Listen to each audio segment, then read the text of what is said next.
The sound of Monica's laughter echoed through our penthouse apartment as I stood frozen in the doorway, holding the bank statement that would change everything. She was on the phone with someone, her back to me, completely unaware that I'd just discovered her secret. "Oh please, William is so clueless," she said, twirling her perfectly manicured nails around the phone cord. "He just sits there with his books and his quiet little life while I handle all the real business.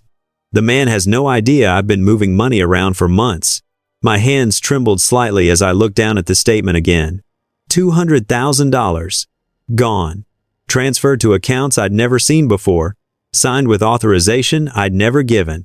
My inheritance from my grandmother, the money that was supposed to secure our future, had been systematically drained over the past year. "Trust me, darling," Monica continued, her voice dripping with that condescending tone she'd been using more and more lately. "William is too quiet, too passive to ever figure out what's happening. He'll probably thank me for managing his finances when I'm done." I stepped back into the hallway, my heart pounding, but my mind crystal clear. Monica had always criticized me for being too quiet, for preferring to think before I spoke, for choosing observation over confrontation. She'd painted my thoughtful nature as weakness, my careful planning as indecision. But Monica had made a critical error. She'd mistaken my quiet demeanor for stupidity. I walked silently to my home office and closed the door. The bank statement went into my desk drawer, next to the folder I'd been building for 3 weeks now. Ever since I'd first noticed discrepancies in our joint accounts, I'd been quietly documenting everything. Monica thought my quiet nature made me easy to manipulate. She had no idea that quiet people hear everything, see everything, and remember everything. While she'd been busy stealing my money and mocking my personality, I'd been gathering evidence that would destroy her completely. My phone buzzed with a text from my lawyer. "William, I have those documents you requested. When can we meet?" I typed back quickly, "Tomorrow morning." "And James? We're going to need to move faster than we discussed."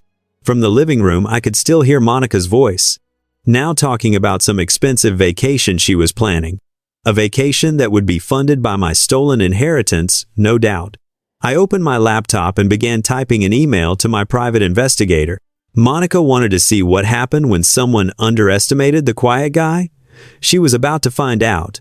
But first, I had a performance to give. For the next few months, I would be the same quiet, oblivious William she'd grown so comfortable deceiving. I would smile and nod and pretend I trusted her completely. And while I was being quiet and passive, I would be building a case that would ensure Monica never stole from anyone ever again. The quiet ones aren't weak. They're just patient. And patience, as Monica was about to learn, could be absolutely devastating. The next morning, I woke up to Monica humming in the shower, apparently in an excellent mood after her mysterious phone conversation the night before. I lay in bed for a moment, studying her behavior with new eyes. How many other conversations had I missed? How many other secrets was she keeping? "Morning, baby," she said as she emerged from the bathroom, wrapping herself in the expensive silk robe I'd bought her last Christmas. "You were sleeping so peacefully. I didn't want to wake you." "Just tired from work," I replied, forcing a smile. "You seem happy today." "Oh, you know me. I just love starting the day with a positive attitude." She leaned down to kiss my forehead, the same gesture she'd made every morning for 3 years. Now it felt like betrayal, disguised as affection. If you have ever been underestimated by someone you trusted, share your story in the comments. And don't forget to like and subscribe for more stories of justice served. I got dressed for work while Monica made breakfast, chattering about her plans for the day. Shopping with her sister, lunch at that new expensive restaurant downtown, maybe some time at the spa. All activities that required money, money that used to be mine. "William, you need to transfer another $5,000 to our joint account today," she said casually, not even looking up from her coffee. "I have some bills to pay." "Of course," I said, pulling out my phone. "Just text me the details." This was how it always worked. Monica would request money for bills or necessities, and I would transfer it without question. She handled our finances, she said, because I was too focused on my work to deal with such mundane matters. I was a software developer, successful enough to afford our lifestyle, and I'd been happy to let someone else manage the day-to-day expenses. What an idiot I'd been. At work, I called James Richardson, my lawyer, from the privacy of my office. "William, I've reviewed the preliminary documents you sent over," James said. "If your suspicions are correct, we're looking at potential felony theft charges. How much money are we talking about?" "Based on what I've found so far, at least 200,000. But I think it's more." "Jesus. And she has access to all your accounts?" "She convinced me to add her as an authorized user on everything about 6 months ago. Said it would make bill paying easier." Classic setup for financial fraud. "William, I need to ask this directly. Are you absolutely certain you want to pursue this? If we move forward, there's no going back. Your relationship is over, and Monica will likely face criminal charges." I thought about Monica's laughter from the night before, her casual dismissal of my intelligence, her complete lack of guilt about stealing my grandmother's inheritance. "I'm certain. What do we need to do? First, we need a forensic accountant to trace exactly where your money went. Then, we need to document everything without alerting Monica to what we're doing. Can you access her personal accounts? She uses my laptop sometimes. I might be able to check her browsing history, see what accounts she's been accessing." "Perfect. But William, you have to be careful. If she realizes you're investigating, she might try to move more money or destroy evidence." "Don't worry, James. Monica thinks I'm too quiet and passive to ever suspect anything. She's about to learn that quiet people make the best investigators." That evening, Monica was in an even better mood, showing me pictures from her shopping trip. 3 designer handbags, shoes that cost more than most people's rent, and jewelry that would have made my grandmother weep. "You have such good taste, babe," I told her, examining the receipts she'd casually left on the counter. "These are beautiful." "I'm so glad you think so. I was worried you might think I was being too extravagant.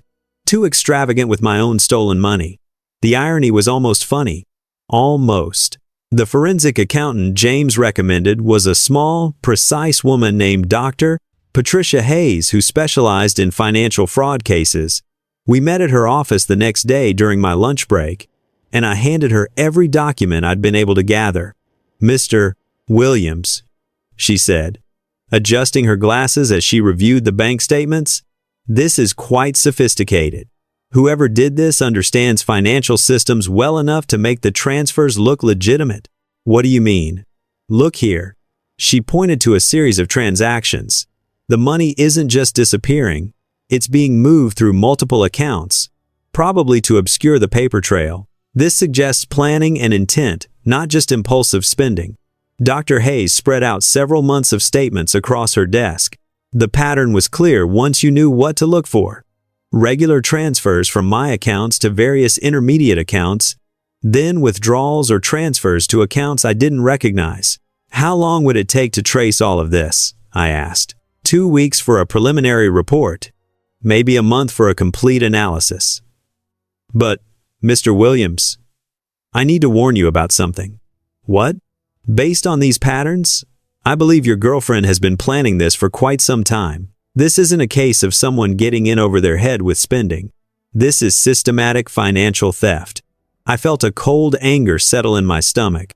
All those times Monica had criticized me for being too cautious with money, for wanting to save for the future instead of spending on luxuries. She'd been systematically looting my accounts while lecturing me about being too conservative. "Dr. Hayes, can you tell how much total money we're talking about?" "From what I can see in these initial documents, at least $300,000. But I suspect it's more. 300,000. Almost my entire inheritance from Grandma Eleanor. Gone." That evening, I sat at dinner with Monica, watching her describe her day with animated gestures.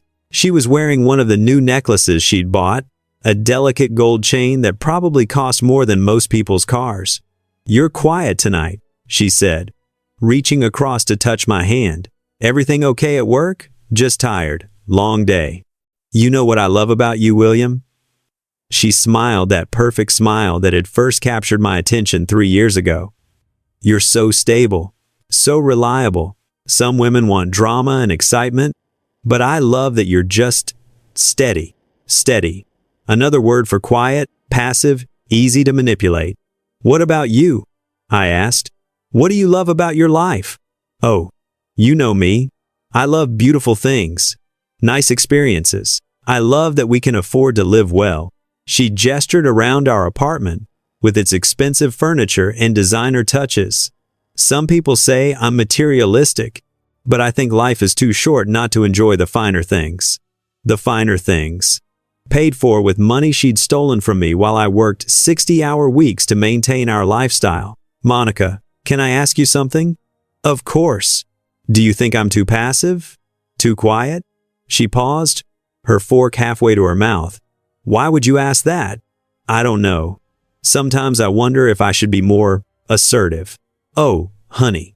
She laughed, the same laugh I'd heard on the phone the night before. You're perfect the way you are. Trust me, the last thing the world needs is another loud, aggressive man. Your quiet nature is one of your best qualities. Perfect the way I am because it makes me easy to steal from. Besides, she continued, you leave all the complicated financial stuff to me, which gives you more time to focus on what you're good at. We make a great team. A great team, where she steals and I earn the money to be stolen. That night, after Monica fell asleep, I carefully accessed her laptop. She'd left it open on the kitchen counter, logged into her email. I had about 10 minutes before she usually woke up to check her phone. What I found made my hands shake with rage. Monica's email inbox was a masterclass in deception. Months of correspondence with a travel agent about a surprise trip for two to Bali, a trip that would cost $15,000. Confirmations for a storage unit I'd never heard of. And most damning of all, a chain of emails with someone named Derek about our new investment property. Our new investment property. Using my money to buy real estate with another man. I took screenshots of everything, my hands trembling as I tried to work quickly and silently. Monica stirred in the bedroom, and I quickly closed the laptop and returned to bed. But sleep was impossible. My girlfriend of 3 years had been systematically stealing from me to fund not just a lavish lifestyle, but apparently an entire second life with someone else. The next morning, Monica was unusually affectionate, making my favorite breakfast and chatting about her plans for the day. Plans that, I now knew, probably involved meeting Derek to discuss the property they'd bought with my inheritance money. You're the best, you know that? She said, kissing me goodbye. I'm so lucky to have someone as trusting as you. Trusting. Another word for gullible. At work, I forwarded the screenshots to James and Dr. Hayes, then called my private investigator, a former police detective named Susan Park, who specialized in infidelity and financial crimes. William, based on what you've sent me, I think we need to expand this investigation, Susan said. You're not just looking at theft anymore. You're looking at fraud, possibly conspiracy, and definitely a relationship you knew nothing about. How do we prove it? I need to do surveillance. Follow Monica for a few days, see where she goes, who she meets. Document her actual activities versus what she tells you. How long will that take? A week? Maybe 2. But William, you need to prepare yourself for what we might find. From these emails, it looks like Monica has been living a completely different life than the one you know about. That evening, Monica came home with shopping bags from stores I'd never seen her visit before. When I asked about her day, she gave me a detailed story about having lunch with her sister and then going to a boring medical appointment, none of which explained the receipt I glimpsed from a men's clothing store, or the unfamiliar cologne scent on her jacket. Monica, I've been thinking about something, I said as we sat down for dinner. What's that? Maybe we should start planning for the future more seriously. You know, savings goals, investment strategies. Her fork stopped halfway to her mouth. What do you mean? Well, I've been putting money into our joint accounts, but I don't really know what our overall financial picture looks like. Maybe we should sit down together and review everything. Oh, honey, you don't need to worry about that stuff. You know how much I hate bothering you with financial details when you're so busy with work, but I'd like to understand where we stand. Maybe this weekend we could go through all our accounts together? Monica's smile became tighter. William, I really think it's better if I handle the finances. You trust me, right? Of course I trust you. Then let me keep managing the money stuff. You have enough stress at work without worrying about bills and investments. The deflection was smooth, practiced. How many times had she used my trust against me? Okay, I said quietly. Whatever you think is best. That's my sweet, trusting man. She reached over to squeeze my hand. This is why we work so well together. You focus on what you're good at. I focus on what I'm good at.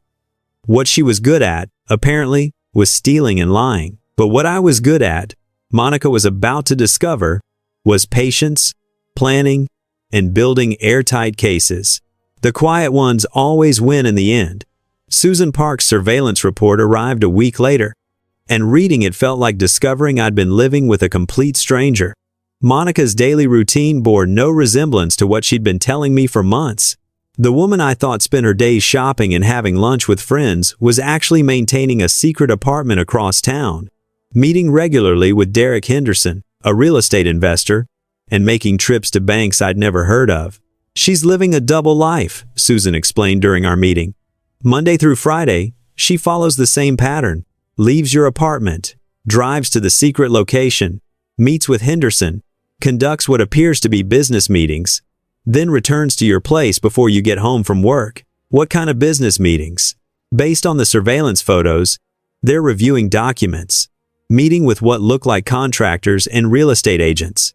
William, I think they're flipping houses using your money. House flipping. No wonder Monica had needed access to all my accounts.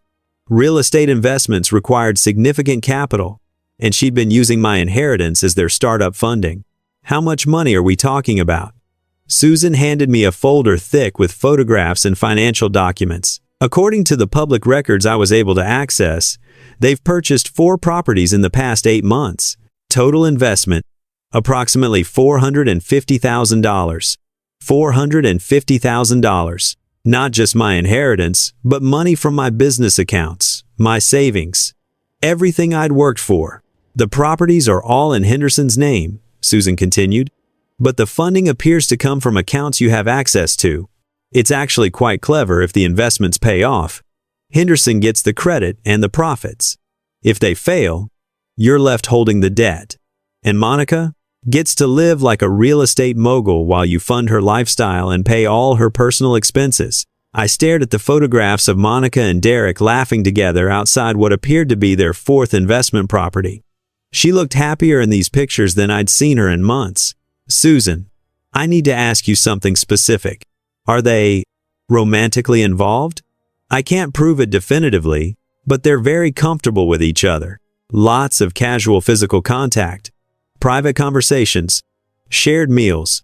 If I had to guess, I'd say yes. So Monica had been stealing my money to fund a business venture with a man she was probably sleeping with, all while criticizing me for being too quiet and passive to handle our finances. What do we do now? We let them dig themselves in deeper while we build an unbreakable case. The more properties they buy with your money, the more evidence we have of systematic fraud. That evening, Monica came home bubbling with excitement about her shopping day with girlfriends. She showed me pictures on her phone, carefully curated shots that matched her cover story perfectly. You look happy, I observed. I had such a great day. Sometimes you just need to get out and do something fun, you know? Fun. Like committing felony fraud with her boyfriend while her actual boyfriend funded the operation. Monica, I've been thinking about what you said about me being too quiet. Oh? She looked up from her phone. Maybe you're right. Maybe I should be more involved in our financial decisions. William, we've talked about this. I handle the money stuff because you're so busy with work. But what if I want to be more engaged? What if I want to understand how you're investing our money? For just a moment, Monica's perfect smile faltered. Investing? Well, we must be investing, right? I mean, I've been putting a lot of money into our accounts, but our spending hasn't really increased that much. So, you must be putting it somewhere to grow. Of course, I'm very conservative with our investments. Nothing risky or complicated. Conservative. She was using my money to flip houses with her boyfriend and calling it conservative investing. What kind of investments? Oh, you know, safe stuff. CDs, maybe some bonds. Nothing you'd find interesting. CDs and bonds. While she was actually buying real estate properties that I'd probably never see a penny from. That's great, Monica. I trust your judgment completely. I know you do, baby.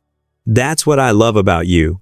What she loved about me was how easy I was to steal from. But Monica had made a critical error in her assessment of my character.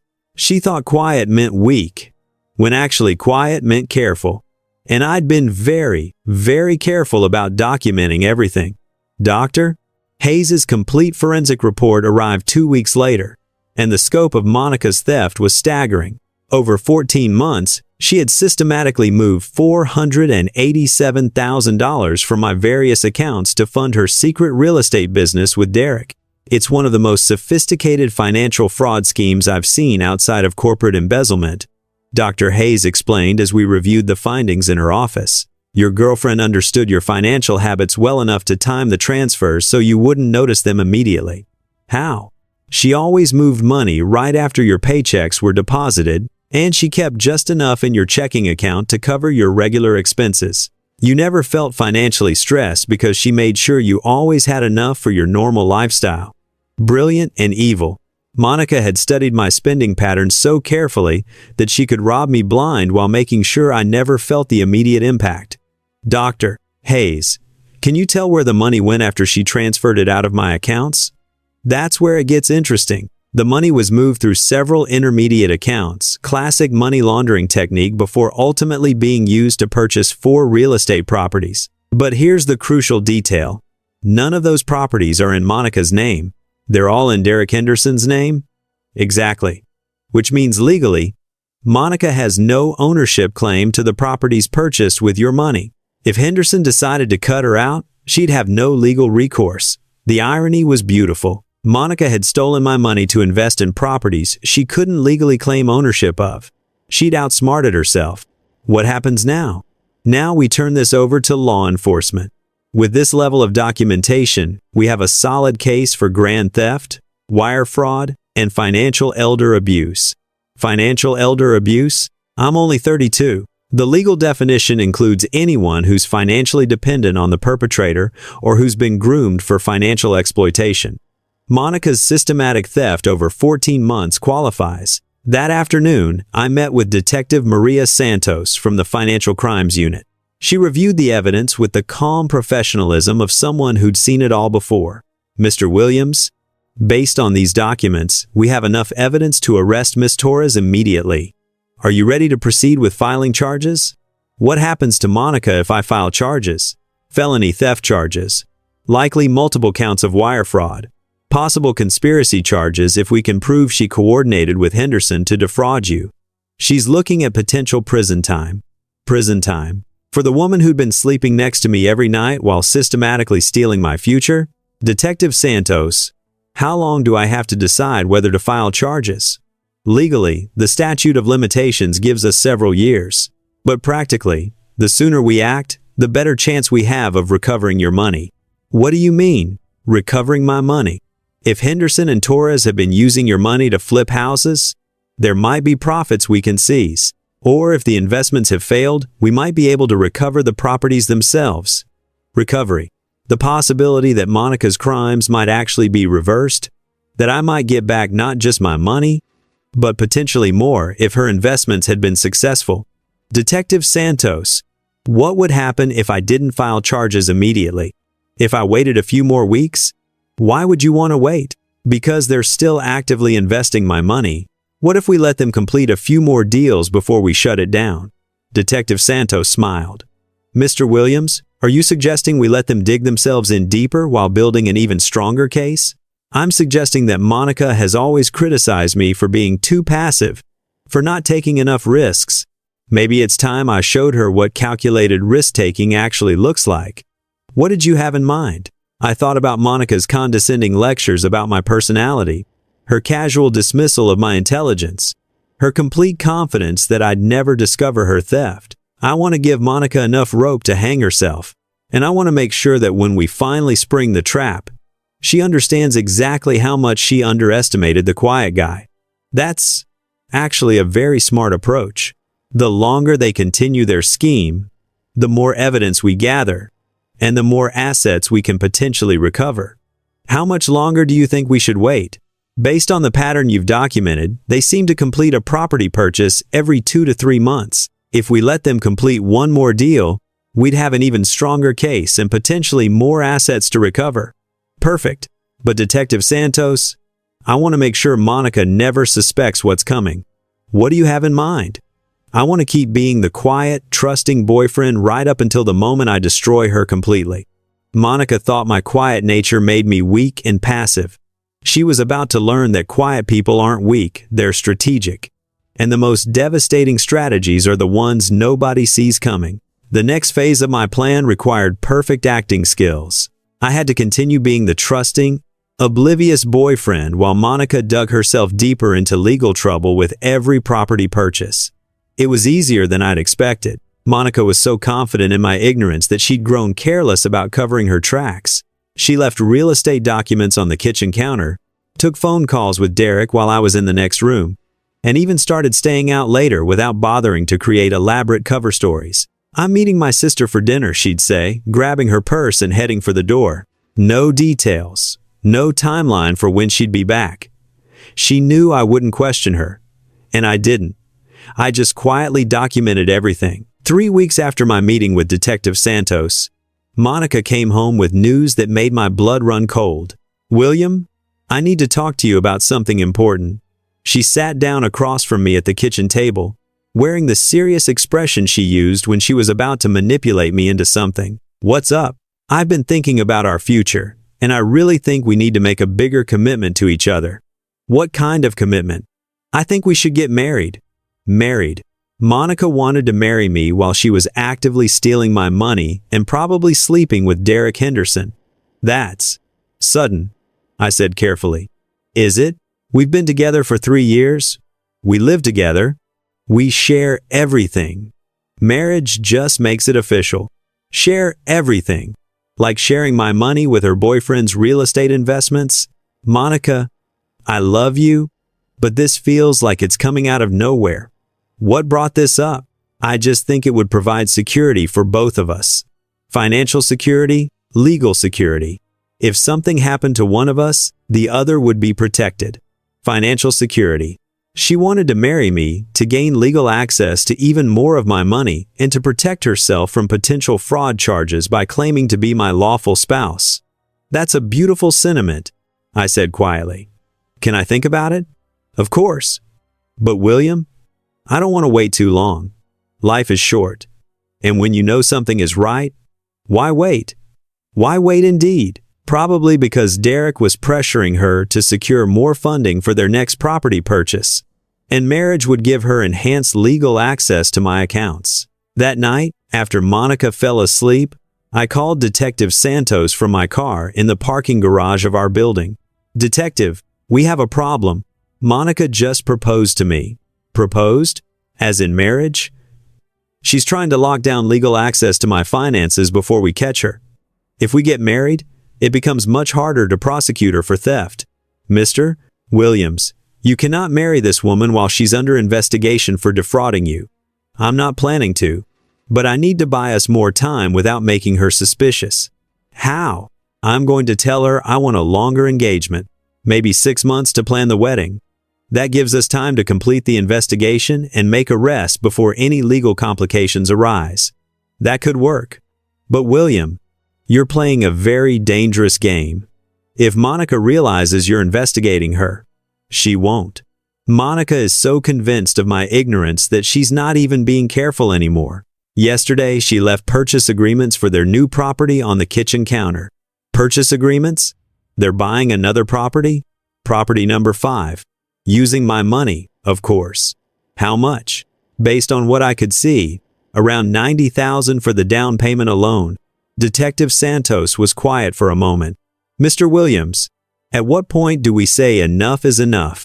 When Monica and Derek have stolen enough money to guarantee significant prison sentences. And what about you? How much more money are you willing to lose to make sure justice is served?" I thought about Monica's laughter on the phone that first night, her casual dismissal of my intelligence, her complete confidence that I was too quiet and passive to ever fight back. "Detective, that money was already gone the moment I discovered Monica's theft. Now we're just deciding whether she gets away with stealing it or whether she goes to prison for stealing it. And you prefer prison? I prefer justice. And I want Monica to understand, when we finally arrest her, that the quiet guy she underestimated was the one who brought her down. The next morning, Monica was practically glowing with excitement about wedding plans. I was thinking about a summer wedding, she said over breakfast. Maybe somewhere elegant but not too formal. That sounds lovely. But Monica, I want to make sure we do this right. Can we take 6 months to plan everything properly? 6 months? William, that seems like a long time. I just want our wedding to be perfect. And honestly, I think taking some time to plan will help us make better financial decisions about the ceremony. Financial decisions. The magic words that always worked with Monica. You're absolutely right, she said, immediately changing her tone. 6 months gives us time to budget properly and maybe even save up for a really spectacular celebration. A spectacular celebration funded by my stolen money. Exactly. And Monica, since we're getting married, maybe now would be a good time for me to understand our complete financial picture. Oh, honey, you don't need to worry about that. I'll handle all the wedding expenses. With money stolen from my inheritance, no doubt. If you're sure. I'm positive. Trust me, William. Have I ever steered you wrong? Only every single day for 14 months. But Monica's confidence in my ignorance was about to become the foundation of her conviction. The 5th property purchase happened exactly as Detective Santos and I had predicted. Monica announced she needed another unexpected expense transferred to our joint account. This time, a suspicious $15,000 for what she claimed were credit card bills. Credit card bills? I asked, though I already knew where the money was really going. You know how it is with holiday shopping and everything. I got a little carried away. Holiday shopping, in March. I transferred the money without argument, knowing that every transaction was being meticulously documented by Dr. Hayes and monitored by Detective Santos. Monica's theft had now exceeded $500,000, pushing her crime from felony theft into federal wire fraud territory. But the most satisfying part was watching Monica's growing confidence in her deception. She'd become so comfortable with my passivity that she'd stopped bothering to create believable cover stories. I'm going out with Sarah tonight, she'd say. When I knew Sarah was out of town, meeting Mom for lunch. When her mother lived 3 states away. Quick trip to the mall. When she'd return with the scent of cologne and construction dust on her clothes. Monica had always criticized my quiet nature, but she'd never realized that quiet people become excellent observers. I could read her lies in her body language, hear the deception in her voice, smell the evidence of her other life on her clothes. 3 weeks after the 5th property purchase, Susan Park called with surveillance updates that made everything clear. William, I have photographs that confirm Monica and Derek Henderson are romantically involved. They're not even trying to hide it anymore. What kind of photographs? Intimate dinners, overnight stays at the secret apartment, vacation photos from a weekend trip you probably didn't know about. A weekend trip. While I'd been working overtime to replace the money she'd been stealing. Susan, how long do you think this affair has been going on? Based on the evidence, probably the entire duration of their business relationship. Maybe longer. Monica had been cheating on me for over a year while systematically stealing my money to fund a life with another man.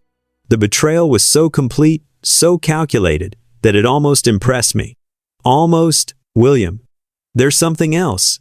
Detective Santos asked me to tell you that they're ready to make arrests whenever you give the word. How ready? They have enough evidence for multiple felony charges against both Monica and Derek. The question is whether you want to let them complete the current property deal or shut it down now. I thought about Monica's marriage proposal, her casual lies about her daily activities, her complete confidence that I'd never discover her theft. She was so certain of my passivity that she'd grown reckless. Susan, what would happen if we waited until they actually closed on the 5th property? More evidence, potentially more money recovered, and a much stronger case for systematic fraud rather than just impulsive theft. When are they supposed to close? Based on the documents you photographed. Next Friday. Next Friday. 1 more week of pretending to be the oblivious boyfriend, while Monica stole my money and planned our fake wedding. Let's wait until after closing, I decided. William, are you sure? That's another $90,000. Susan, Monica has always said, I'm too cautious, too risk-averse. I want her arrest to happen at a moment that proves she fundamentally misunderstood who she was dealing with. What do you mean? I want Monica to be arrested while she's celebrating her biggest score, feeling most confident in her deception. I want her to understand that the quiet guy was always 3 steps ahead of her. That evening, Monica came home with champagne and an expensive dinner from my favorite restaurant. What's the occasion? I asked. Do we need an occasion to celebrate how good our life is together? Our life together, built on stolen money and systematic deception. Monica, you seem really happy lately. I am happy. I love our life. I love planning our wedding. I love that we can afford to live well. Afford. Using money she'd stolen from me. Sometimes I wonder if I'm contributing enough to our relationship. I said quietly, "Oh, William, you contribute so much. You're stable, reliable, trusting. Those are such important qualities in a partner. Trusting, the quality that made me easy to rob. Do you think I'm too passive? Too quiet?" Monica set down her wine glass and looked at me seriously. "William, your quiet nature is perfect. Some people think they need drama and confrontation in relationships, but I love that you're peaceful. I love that you trust me to handle complicated things while you focus on what you do best."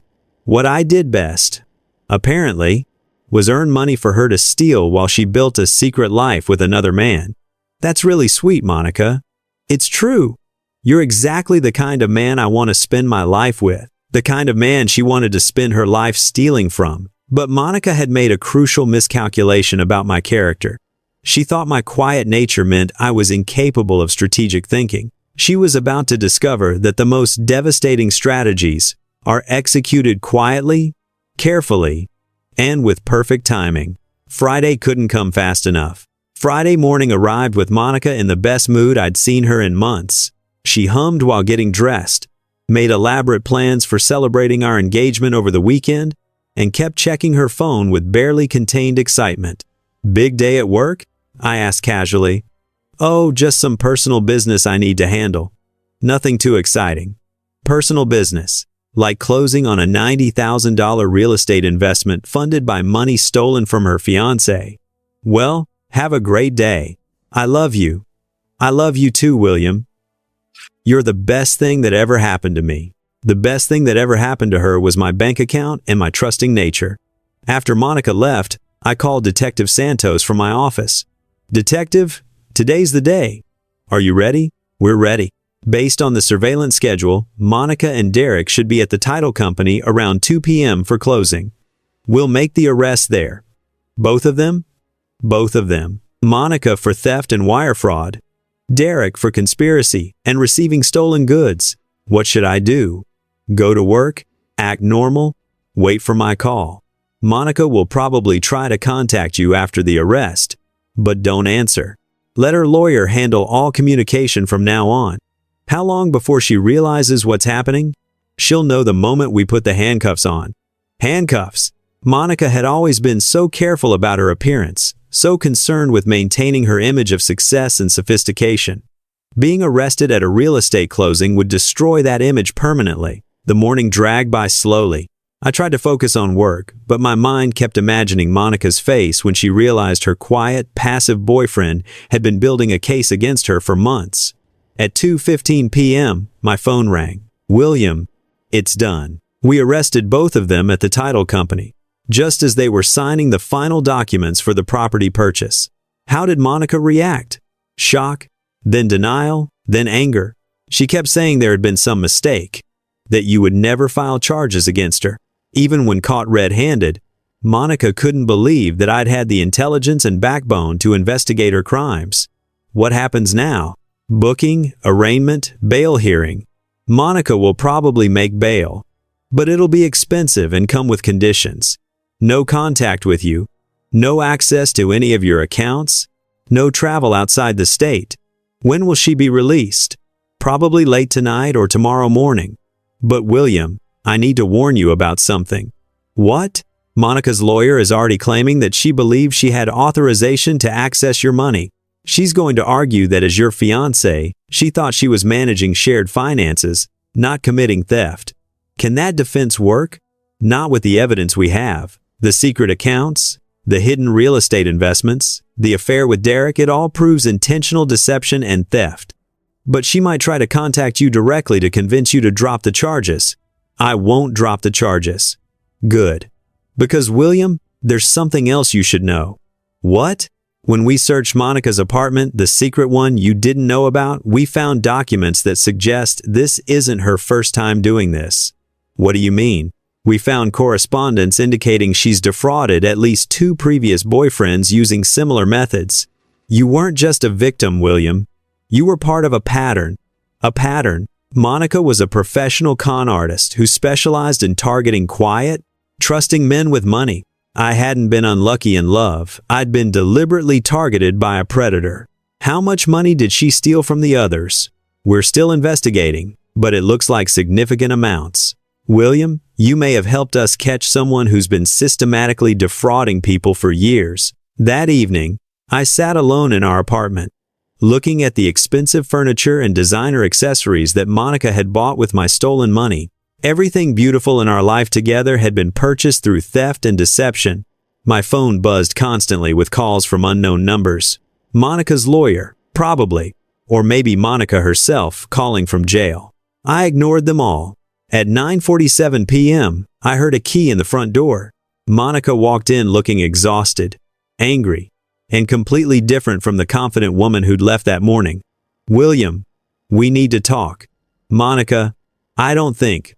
Please, just listen to me for 5 minutes. She sat down across from me, and for the first time in our relationship, she looked genuinely vulnerable. William, I know you're angry, and I know this looks terrible. But you have to understand, everything I did was for us, for our future. Everything she did was for her relationship with Derek Henderson, funded by money stolen from me. Monica, you stole almost $500,000 from me. I invested it. Those properties are worth more now than what we paid for them. I was trying to build something for our future together. Our future? With Derek Henderson? For the first time, Monica looked genuinely shocked. What do you know about Derek? I know everything, Monica. The affair, the secret apartment, the real estate business you've been running with my money. She stared at me for a long moment, and I could see her calculating how much I actually knew versus how much I might be guessing. William, you don't understand the whole situation. Then explain it to me. And Monica, in the biggest mistake of her criminal career, decided to tell me the truth. Monica's confession was like watching someone dig their own grave in real time. Once she started talking, she couldn't seem to stop, apparently believing she could manipulate me into understanding her point of view. William, Derek and I have been business partners. Nothing more. Yes, we've been buying properties together, but only because I saw an opportunity to make money for our future. Business partners who take romantic vacations together? Her face flushed. How could you possibly know about that? Monica, I know about everything. The secret apartment, the overnight stays, the weekend trips. I know about all of it. She was quiet for a moment, then seemed to make a decision.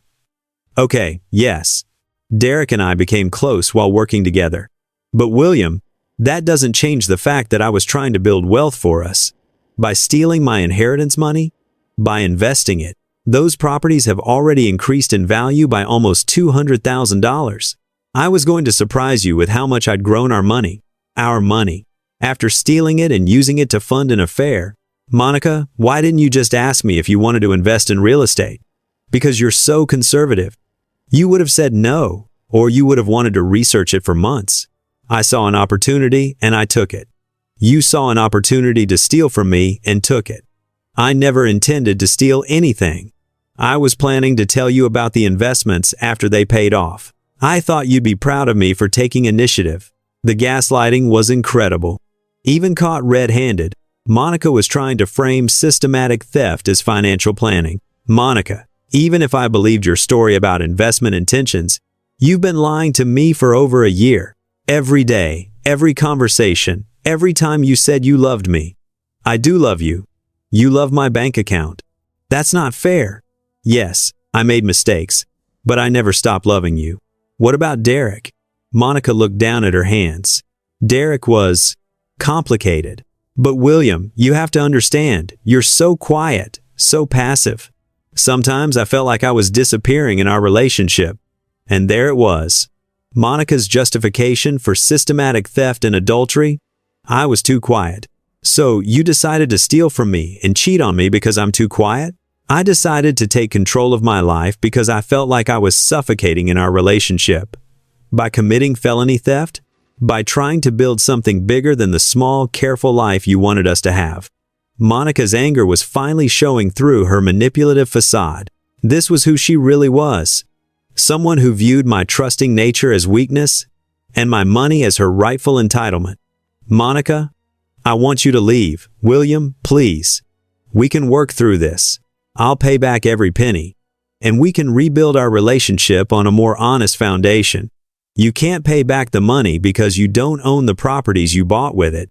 They're all in Derek's name. For the first time, Monica looked genuinely afraid. What do you mean? I mean, Derek owns 4 properties purchased entirely with my money, and you have no legal claim to any of them. That's not. We have an agreement. A verbal agreement with someone you were having an affair with while stealing money from your fiancé. How enforceable do you think that is? Monica's face went white as she realized the full scope of her legal exposure. William, you have to drop the charges. If this goes to trial, I could go to prison for years. Yes, you could. But I'm not a criminal. I just made some bad decisions about money management. Monica, you systematically stole almost $500,000 from me while conducting an affair and planning to marry me to gain access to even more money. You're absolutely a criminal. Please, I'm begging you. Drop the charges and I'll find a way to pay you back. With what money? You just spent everything you stole. Monica started crying, but even her tears felt manipulative. William, I know you're angry, but you're a good person. You're not vindictive or cruel. Please don't destroy my life over this. I'm not destroying your life, Monica. I'm holding you accountable for destroying mine. But you're quiet, careful, forgiving. This isn't like you.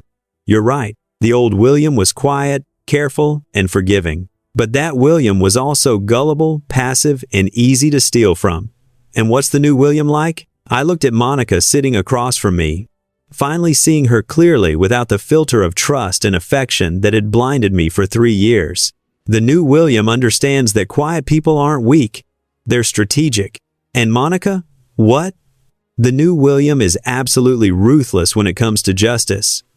Monica left that night, and I never saw her again outside of court proceedings. But the story was far from over. The weeks following Monica's arrest brought a steady stream of revelations that made me grateful I'd been patient enough to let Detective Santos build a complete case. Each new piece of evidence confirmed that my ex-girlfriend was far more dangerous than I'd initially realized. Dr. Hayes called with updates about the financial investigation that left me stunned. William, we've traced the complete money trail, and it's worse than we originally thought. How much worse? Monica didn't just steal from you. She's been running this scam for at least 4 years, targeting men with significant assets and trusting personalities. How many victims? We've identified 3 other men besides yourself. Total theft appears to be approximately $1.8 million. $1.8 million. Monica wasn't just a cheating girlfriend, she was a career criminal who specialized in financial fraud and romantic manipulation. Dr. Hayes, what happened to the other victims? 2 of them never discovered the theft. Monica left them before they could figure out what happened. One man discovered some missing money but couldn't prove Monica's involvement. Why couldn't he prove it? Because he didn't have someone documenting evidence for months before confronting her. William, your methodical approach to building this case is the reason Monica can't claim this was a misunderstanding or accident. The praise felt good, but it also made me realize how close I'd come to being just another victim who never understood what happened to him. If I hadn't overheard that phone conversation, Monica might have completed her theft and disappeared before I noticed the missing money. What happens to the money the other victims lost? If Monica is convicted on all charges, the court can order restitution for all victims. Depending on how much we can recover from the real estate investments, everyone might get at least partial reimbursement. That afternoon, Detective Santos called with news about Derek Henderson that added another layer to Monica's criminal enterprise. "William, we've arrested Derek on conspiracy charges, and he's been very cooperative about providing information on Monica's operation." "What kind of information?" Derek claims Monica approached him about the real estate investments, not the other way around. According to his statement, she presented herself as someone with access to significant capital and proposed they go into business together. So Derek was Monica's partner, not her mastermind? According to Derek, Monica was the mastermind. She identified the investment opportunities, provided the financing, and managed the relationship with victims. Derek just handled the actual real estate transactions. What about their romantic relationship? Derek claims that was Monica's idea too. He says she told him it would be easier to maintain business secrecy if they appeared to be personally involved. Even her affair had been calculated and strategic. Monica had manipulated Derek just as thoroughly as she'd manipulated me. Only in his case, she'd used romance to ensure his cooperation rather than his money. Detective Santos, what are the chances Monica will be convicted? With the evidence we have, and Derek's cooperation, near certain, the question is whether she'll take a plea deal or insist on going to trial. What would a plea deal look like? Probably 8 to 12 years in federal prison, plus full restitution to all victims. And if she goes to trial? If she's convicted on all counts, she could be looking at 25 years to life under federal fraud statutes. 25 years to life. Monica's criticism of my quiet, careful personality had led her to make the biggest mistake of her criminal career, underestimating someone who turned out to be much more strategic than she'd anticipated. That evening, I received a call from James Richardson with updates about the civil asset recovery process. "William, we've received some very good news. The real estate properties Monica and Derek purchased with your money have appreciated significantly in value." How significantly? The 4 completed properties are now worth approximately $750,000. Compared to the $400,000 Monica stole to purchase them. So I could actually make money from her theft? If the court awards you ownership of the properties, yes. Plus, there's another factor working in your favor. What's that? Derek Henderson is so concerned about his own criminal exposure that he's agreed to sign over his ownership rights to all 4 properties in exchange for a reduced sentence, which means you could end up owning 4 rental properties worth $750,000, generating approximately $6,000 per month in rental income. The irony was beautiful. Monica's theft of my money, which was supposed to fund her secret life with Derek, might actually result in me becoming significantly wealthier than I'd been before she stole from me. James, what happens if Monica tries to claim ownership of the properties? She can't. The properties are all in Derek's name, purchased with money she stole from you. She has no legal standing to claim ownership of assets bought with stolen funds. So Monica gets nothing?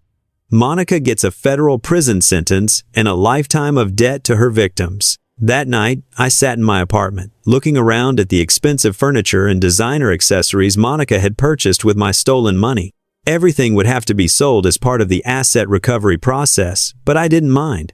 The beautiful things in our life together had been built on lies and theft. My phone rang with a call from an unknown number. Against my better judgment, I answered.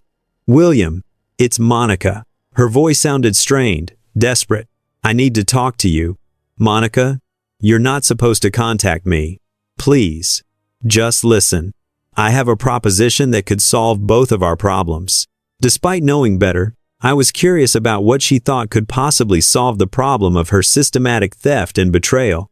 What kind of proposition? What if I could pay you back everything I took, plus interest, in exchange for you dropping the criminal charges? With what money, Monica? You don't own any of the properties you bought with my money. Derek and I have been discussing a settlement. If you drop the charges, he'll give me half ownership of the properties, and I'll sign them all over to you. Monica, Derek doesn't have any authority to give you ownership of anything. He's facing his own criminal charges. But if you convince the prosecutor to drop the charges against both of us, and there it was, Monica's final manipulation attempt. asking me to obstruct justice in exchange for promises she couldn't keep. Monica, I'm not dropping any charges. William, please. I know I hurt you, but I'm not a bad person. I just got in over my head with financial decisions. You systematically stole from 4 different men over 4 years. You're not someone who got in over their head, you're a career criminal. Don't say that. I made mistakes, but I'm not a criminal. Monica, you're calling me from jail after being arrested for felony theft. This is all a misunderstanding that got out of hand. No, Monica. This is justice finally catching up with someone who thought she was too smart to be caught. You're not like this, William. You're quiet, forgiving, understanding. You're right. I used to be those things. But that was before I learned that quiet, forgiving people make perfect victims for predators like you. Predators? William, I loved you. You loved my money and my trusting nature. You never loved me. That's not true. Monica, if you loved me, you wouldn't have stolen from me. If you loved me, you wouldn't have cheated on me. And if you loved me, you wouldn't be calling me from jail trying to manipulate me into obstructing justice. Monica was quiet for a long moment. So, that's it? You're really going to let them send me to prison? Monica, I'm not sending you anywhere. Your choices are sending you to prison. I'm just refusing to protect you from the consequences. I hope you're happy with yourself. Actually, Monica, for the first time in years, I am. After I hung up, I realized something important had changed. For 3 years, Monica had made me feel like my quiet nature was a character flaw that needed to be fixed. But building this case against her had taught me that my natural inclinations toward careful observation and strategic thinking were actually strengths. Monica had criticized me for being too quiet. But it turned out that quiet people make excellent investigators. And patient people make devastating enemies. Monica's trial began on a crisp Tuesday morning in October. Almost exactly 1 year after I'd first overheard her phone conversation about managing clueless William. Walking into the federal courthouse, I felt a mixture of nervousness and anticipation that I'd never experienced before. Federal prosecutor Amanda Walsh had prepared me thoroughly for my testimony. But nothing could have prepared me for seeing Monica in an orange jumpsuit, handcuffed at the defendant's table. Mr. Williams, Prosecutor Walsh said during her opening statement, you'll hear testimony about a sophisticated financial fraud scheme that targeted trusting individuals and systematically stole their life savings. The defendant, Monica Torres, specialized in identifying quiet, successful men with significant assets and then manipulating them through romantic relationships while systematically looting their finances. Monica's defense attorney painted a different picture. A young woman who'd made poor financial decisions while trying to help her boyfriend build wealth through real estate investments. According to the defense, Monica was guilty of nothing more than misguided investment strategies, but the evidence spoke for itself. Dr. Hayes testified about the systematic nature of Monica's theft, explaining how each transfer had been carefully timed to avoid detection. Detective Santos presented the surveillance evidence showing Monica's secret life with Derek Henderson, and Derek himself, testifying under a plea agreement, described Monica's recruitment of him as a partner in her scheme. She approached me with a business proposition, Derek testified. She said she had access to significant investment capital and was looking for someone with real estate experience to help her flip properties. Did she ever mention that the money belonged to her boyfriend? Prosecutor Walsh asked. No. She told me it was her money from a family inheritance. And your personal relationship with Miss Torres? She said it would be easier to maintain business secrecy if we appeared to be romantically involved. I thought it was strange, but Monica was very persuasive. Even Derek had been manipulated by Monica, though he'd benefited from her theft rather than being victimized by it. When I took the witness stand, I felt the weight of the entire courtroom's attention. Monica stared at me from the defendant's table with an expression I couldn't read. Mr. Williams, Prosecutor Walsh began, when did you first become suspicious that Miss Torres might be stealing from you?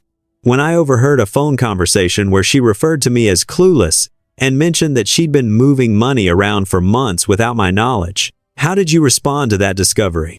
I began quietly documenting evidence while pretending I didn't suspect anything. Why didn't you confront Miss Torres immediately, because I wanted to understand the full scope of what she'd done before taking any action. And what did your investigation reveal? That Monica had systematically stolen almost $500,000 from my accounts to fund real estate investments with another man while conducting an affair and planning to marry me to gain access to additional funds. The prosecutor walked me through the evidence methodically. Bank statements, correspondence, surveillance photos, and recorded conversations. Each piece of documentation painted a picture of systematic deception that had lasted over a year.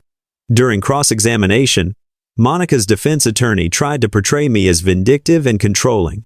"Mr. Williams, isn't it true that you hired private investigators to spy on Miss Torres?" "I hired investigators to document criminal activity after discovering that Monica was stealing from me. But you never confronted her directly about your concerns?" "I wanted to be certain about what was happening before making any accusations. And during the months you were building this case, you continued to live with Miss Torres and maintain your romantic relationship." "I continued to gather evidence while protecting myself from further theft. Doesn't that suggest a level of deception on your part?" "Yes. I deceived someone who was systematically stealing from me in order to hold them accountable for their crimes." "And you don't see anything problematic about that approach?" "I see it as the only way to ensure that a career criminal faced appropriate consequences for her actions." The defense attorney's strategy was clear. Make me look like the real villain for daring to investigate and prosecute Monica's crimes. But the evidence was too overwhelming for that narrative to be convincing. Monica chose not to testify in her own defense, which Prosecutor Walsh explained was probably wise, since anything she said could only make her situation worse. The jury deliberated for less than 3 hours before returning guilty verdicts on all counts: wire fraud, theft, conspiracy, and racketeering. Monica's face remained expressionless as the verdict was read, but I could see her hand shaking. "Miss Torres," the judge said during sentencing 3 weeks later, "you conducted a systematic criminal enterprise designed to defraud trusting individuals of their life savings. Your crimes show premeditation, sophistication, and complete disregard for the financial security of your victims." "Your Honor," Monica's attorney said, "my client is a first-time offender who deeply regrets her actions." "Counselor, this was not a first-time offense. This was a 4-year criminal enterprise that victimized multiple individuals. Miss Torres targeted people specifically because their trusting nature made them easy to exploit." The judge's sentence was devastating: 18 years in federal prison, plus full restitution to all victims. 18 years. Monica would be in her 50s when she was released. As the bailiffs led Monica away in handcuffs, she looked back at me one final time. Her expression was no longer angry or manipulative, just defeated. I felt a complex mixture of satisfaction and sadness. Justice had been served, but it had required destroying someone I'd once loved. But as I left the courthouse, I realized something important. I hadn't destroyed Monica.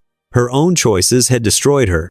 I'd just been patient and thorough enough to document the destruction. The asset recovery process moved surprisingly quickly once Monica's criminal conviction was finalized. Within 3 months, I found myself the owner of 4 rental properties worth significantly more than the money Monica had stolen to purchase them. Dr. Hayes called with the final financial assessment that made the scope of my accidental windfall clear. "William, after all legal fees and court costs are deducted, your net recovery is approximately $820,000 in real estate assets, plus $180,000 in cash from liquidated accounts." So Monica's theft actually made me money? In a very strange way, yes. Her real estate investments were actually quite good. If she'd been honest about what she was doing, you would have made a significant profit on the investments.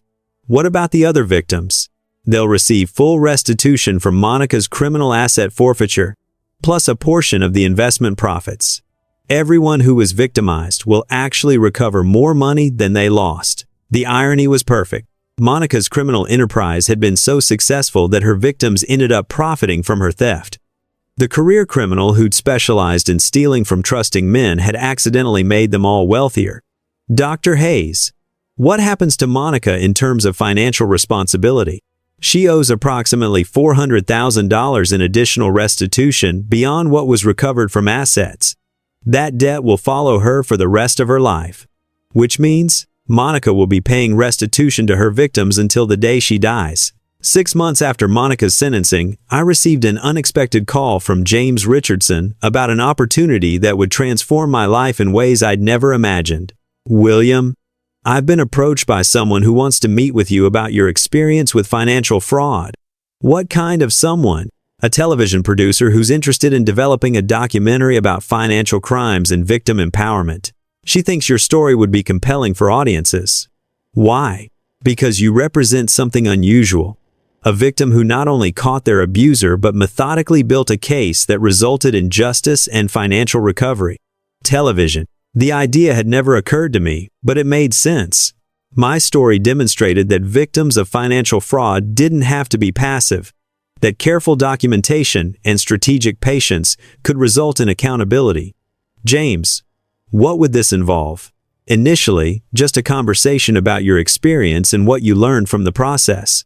The producer was Maria Santos, a former financial crimes detective who transitioned into documentary filmmaking. When we met, I was impressed by her understanding of both the legal and emotional aspects of financial fraud. William, your case is remarkable because it shows how victims can take control of their situation instead of just hoping for justice from overwhelmed law enforcement.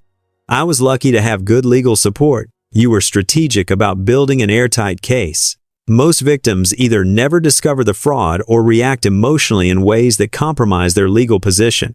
What kind of documentary are you planning? A series about financial fraud victims who fought back successfully. Your story would be the centerpiece because it demonstrates how patience and documentation can overcome even sophisticated criminal schemes. And you think people would be interested in that? William, financial fraud affects millions of people every year. Most victims feel helpless and ashamed. Your story shows that with the right approach, victims can not only recover but actually come out ahead. The documentary, titled Quiet Justice, aired 8 months later on a major streaming platform. The response was overwhelming. Within days of the release, I was receiving hundreds of emails from financial fraud victims asking for advice about their cases. People who'd been stolen from by romantic partners, business associates, family members, all looking for guidance on how to fight back. William, Maria called 2 weeks after the documentary aired. We need to talk about something. What's that? The response to your story has been so strong that the streaming platform wants to commission a full series about financial fraud cases, and they want you to host it. Host it? Share your expertise about building fraud cases, interview other victims, provide guidance on documentation and legal strategy. Maria, I'm not a television personality. That's exactly why you'd be perfect for this. You're not trying to be entertaining, you're trying to help people. The audience trusts you because you've been where they are. The series, The Quiet Investigator, launched a year later and became one of the streaming platform's most successful original programs. Each episode featured victims who'd uncovered financial fraud and fought back successfully, with my commentary providing guidance on strategy and documentation. But the most rewarding part wasn't the television success. It was the letters and emails from viewers who'd used the techniques I demonstrated to catch and prosecute their own fraud cases. Mr. Williams, one email read, I used your documentation methods to catch my business partner stealing from our company. Thanks to your advice, he's now facing federal charges and we recovered all the stolen money. Dear William, another message said, my sister was stealing from our elderly mother's accounts. I followed your approach to gathering evidence, and now she's making full restitution and getting help for her gambling addiction. Hundreds of similar stories poured in from viewers who transformed from passive victims into active investigators. 2 years after Monica's sentencing, I received a letter that made everything feel complete. Mr. Williams, the letter began. My name is Derek Henderson. I'm writing from federal prison to thank you for your approach to the Monica Torres case. Derek Henderson, Monica's former business partner. Writing from prison. Your methodical investigation exposed a criminal enterprise that would have continued victimizing people if you hadn't been patient enough to build a complete case. I know I was complicit in stealing your money, but I want you to know that watching your investigation taught me the difference between being a victim and being an accomplice. I've been using my prison time to get educated about financial fraud prevention, and I hope to work in victim advocacy when I'm released. Your example showed me that taking responsibility for harmful choices is the first step toward making amends. Thank you for showing all of us that quiet people aren't weak, they're strategic, and that justice is possible when victims refuse to accept their victimization. Derek had served 3 years in federal prison and would be released with probation and a lifetime of restitution payments. But his letter suggested that prison time had given him perspective about his participation in Monica's crimes. Monica, meanwhile, was serving her 18-year sentence in federal prison in Texas. According to the Bureau of Prisons website, her earliest possible release date was still 15 years away. 15 years for the woman who'd criticized me for being too quiet, too passive, too trusting. But her criticism had taught me something valuable. Quiet people aren't weak. They're strategic, and the most devastating strategies are executed quietly, patiently, and with perfect documentation. 3 years after Monica's conviction, The Quiet Investigator had become more than just a television series. It had become a movement that was transforming how financial fraud victims responded to their situations. The show's success led to opportunities I'd never imagined. I was invited to speak at law enforcement conferences about victim empowerment, consulted with federal agencies on financial fraud prevention, and even testified before Congress about the need for better resources for fraud victims. But the most meaningful development was the Quiet Justice Foundation, a nonprofit organization I'd established to provide resources for financial fraud victims who wanted to fight back. "William," said Dr. Hayes during one of our quarterly foundation meetings, "we've helped document evidence for over 300 fraud cases in the past year alone. Our success rate for prosecution is running about 85%. What's making the difference? Your systematic approach to evidence gathering. When victims follow the documentation protocols you've developed, they build cases that prosecutors can't lose." The foundation had grown to include forensic accountants, private investigators, legal advocates, and victim counselors. But our core mission remained the same: empowering financial fraud victims to gather evidence and pursue justice instead of accepting their victimization. Dr. Hayes, what kinds of cases are we seeing? Everything. Romance scams, business partnership fraud, family theft, identity theft, investment schemes. But the common thread is victims who refuse to be passive about their situation. And they're successful? More successful than traditional law enforcement approaches because victims are motivated to be thorough in ways that overwhelmed police departments can't be. That afternoon, I received a call that would bring my story full circle in an unexpected way. "Mr. Williams, this is attorney Rebecca Foster. I represent Monica Torres, and I'm calling about a clemency petition we're filing." Monica Torres. I hadn't heard that name spoken aloud in 2 years. What kind of clemency petition? Ms. Torres has served 3 years of her sentence and has been a model prisoner. We're requesting commutation of her sentence to time served based on her rehabilitation and cooperation with ongoing fraud investigations. Cooperation with investigations? Ms. Torres has been providing information to federal investigators about other financial fraud schemes she was aware of. Her assistance has helped break up several criminal enterprises. And she wants me to support her clemency petition? We're hoping you might consider providing a statement about her rehabilitation and the restitution she's already provided. I thought about Monica sitting in federal prison, finally cooperating with law enforcement instead of exploiting trusting victims. Attorney Foster, what exactly has Monica been doing to help other investigations? She's provided detailed information about fraud networks she was connected to before her arrest. Her intelligence has led to the prosecution of at least 12 other criminals. And this cooperation is genuine? According to federal investigators, yes. Ms. Torres seems to genuinely regret her actions and wants to help other victims recover from similar crimes. What would my statement for clemency involve? Simply acknowledging that Ms. Torres provided full restitution, cooperated with prosecution, and that justice has been adequately served. I considered the request carefully. Monica had caused enormous damage through her fraud scheme, but she'd also accidentally led me to build something meaningful through the Quiet Justice Foundation. Her crimes had forced me to develop skills and perspectives that were now helping hundreds of other victims. Attorney Foster, I'll consider providing a statement, but I have conditions. What conditions? If Monica is released, I want her to work with the Quiet Justice Foundation to help educate potential victims about financial fraud prevention. She would agree to that? She would need to agree to that. And I want her to participate in our documentary series about fraud prevention, sharing her perspective on how these crimes affect victims. Mr. Williams, are you saying you would support Monica's clemency in exchange for her cooperation with victim advocacy work? I'm saying that if Monica has genuinely reformed, she should be willing to help undo some of the harm caused by the criminal enterprise she participated in. 2 weeks later, I received a letter written in Monica's familiar handwriting. Dear William, it began, I know I have no right to ask anything from you, but I want you to know that the past 3 years have taught me things about myself that I didn't want to face. I spent our entire relationship taking advantage of your trusting nature while convincing myself that I was just being resourceful and ambitious. I told myself that you were too passive to deserve the money you'd inherited, and that I was better equipped to make it grow. Prison has given me time to understand that I was a predator who specialized in exploiting good people.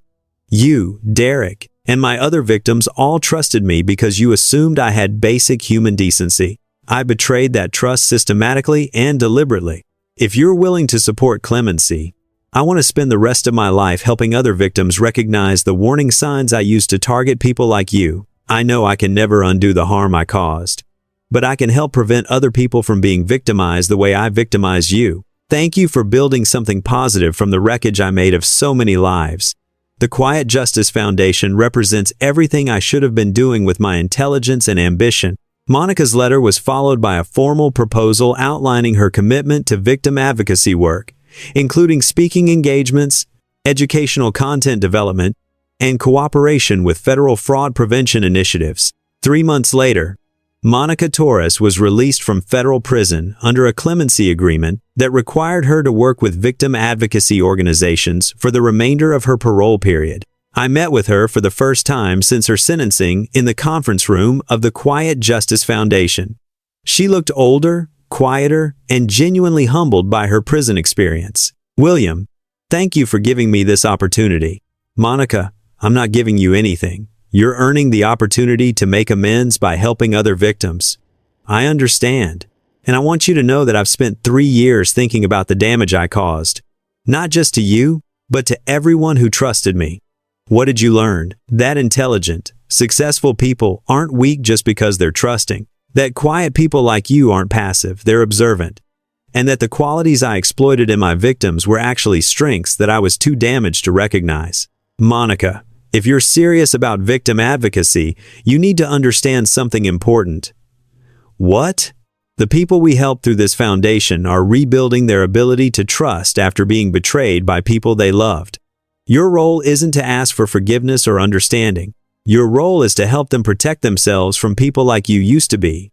I understand. And Monica, if you ever betray this opportunity the way you betrayed our relationship, the full weight of federal law enforcement will come down on you immediately. I understand that too. Monica's first speaking engagement was at a financial literacy conference where she shared her perspective on how fraud perpetrators identified and groomed victims. Her presentation was uncomfortable, honest, and devastatingly effective. I targeted quiet, successful men because their trusting nature made them easy to manipulate, she told the audience. I looked for people who preferred to assume the best about others, because those people were less likely to question my cover stories.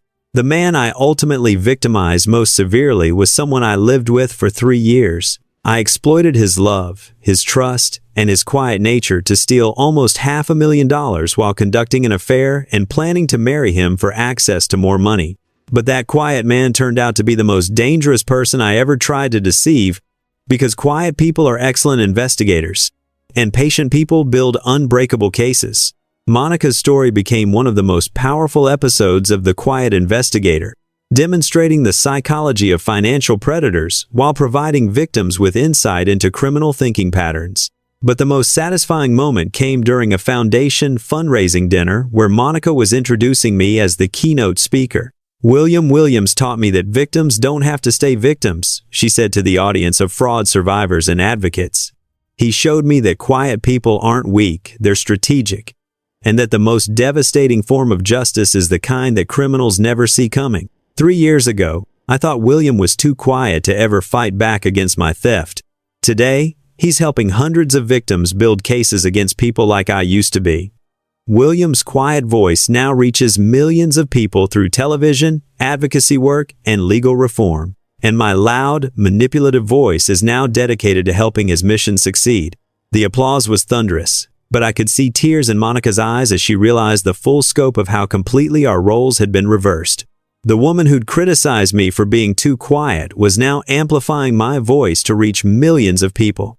And her voice, once used to deceive and manipulate, was now serving the cause of victim justice and fraud prevention. Sometimes the best revenge isn't destroying your enemies. Sometimes it's transforming them into allies who help you build something better than what they tried to destroy. My quiet voice had reached millions, and Monica Torres, former predator, was now one of my most effective advocates for helping victims find their own voices. 5 years after Monica's arrest, I stood before a joint session of Congress, testifying about the Financial Fraud Victim Empowerment Act legislation inspired by the work of the Quiet Justice Foundation. "Senators and representatives," I began. 5 years ago, I was a financial fraud victim who felt powerless to respond to systematic theft by someone I trusted. Today, I represent thousands of victims who've learned that careful documentation and strategic patience can overcome even sophisticated criminal schemes. The hearing room was packed with fraud victims, law enforcement officials, and advocates who'd traveled from across the country to support the legislation. The current system treats financial fraud victims as passive witnesses to crimes committed against them. The Victim Empowerment Act would provide resources and training to help victims become active investigators who build cases that prosecutors can't lose. Senator Patricia Hayes, who'd been a co-sponsor of the legislation, asked the question I'd been hoping to address. "Mr. Williams, what makes victim-driven investigations more effective than traditional law enforcement approaches?" "Senator, victims are motivated to be thorough in ways that overwhelmed police departments can't be. When someone steals your life savings, you have unlimited motivation to document every detail of their criminal activity.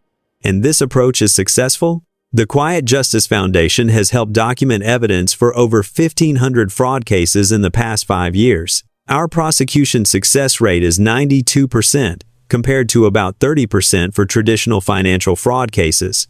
What accounts for that difference? Victims who follow our documentation protocols build airtight cases before law enforcement gets involved.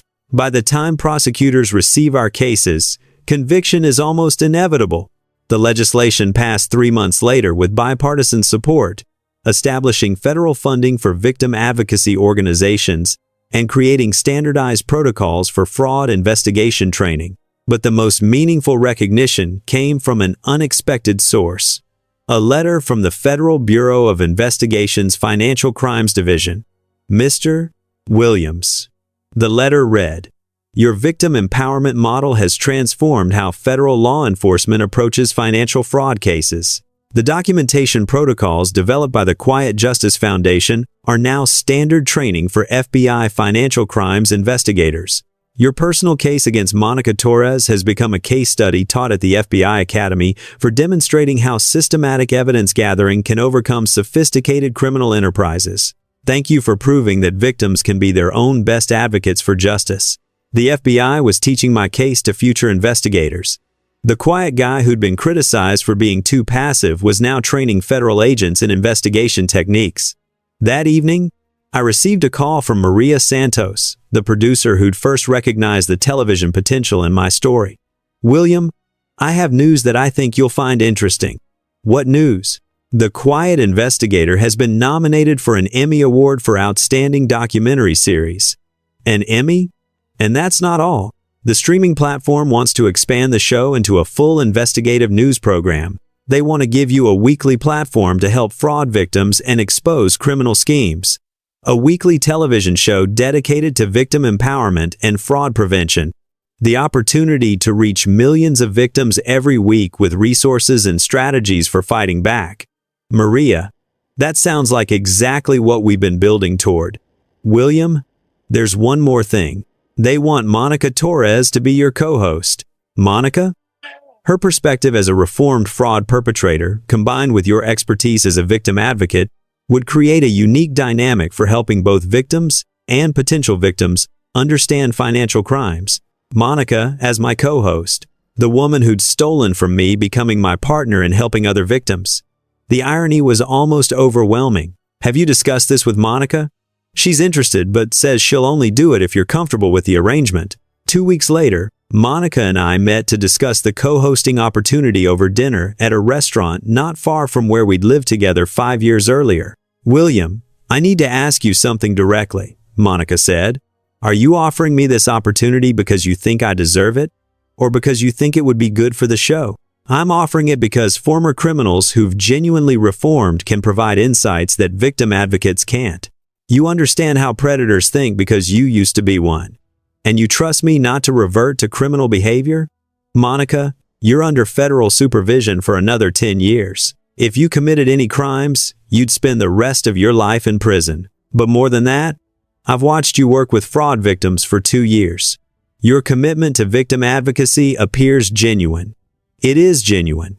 Working with people whose lives were destroyed by people like I used to be has taught me things about empathy and accountability that I never understood before. Such as the fact that trust is a gift that has to be earned over time, not a vulnerability to be exploited for profit. And you think you've earned my trust? I think I've earned the opportunity to continue earning your trust through consistent actions over time. Monica, if we do this show together, you need to understand that your role will be helping victims recognize and respond to manipulation tactics. You'll be teaching people how to protect themselves from people like you used to be. I understand. And William, I want you to know that every victim we help will be partial repayment for the damage I caused when I was a criminal. Partial repayment? I can never fully repay the harm I caused to you and my other victims, but I can spend the rest of my life helping other people avoid being victimized the way I victimized you. The show Justice Voices, co-hosted by a fraud victim and a reformed fraud perpetrator, launched 8 months later to unprecedented success. Each episode combined my victim advocacy expertise with Monica's insider knowledge of criminal tactics. Tonight, we're investigating romance scams. I would say to open an episode, and Monica will explain how criminals use dating apps to identify targets. Financial predators look for people who seem lonely, financially secure, and trusting. Monica would explain. They spend weeks building emotional connections before introducing any financial requests.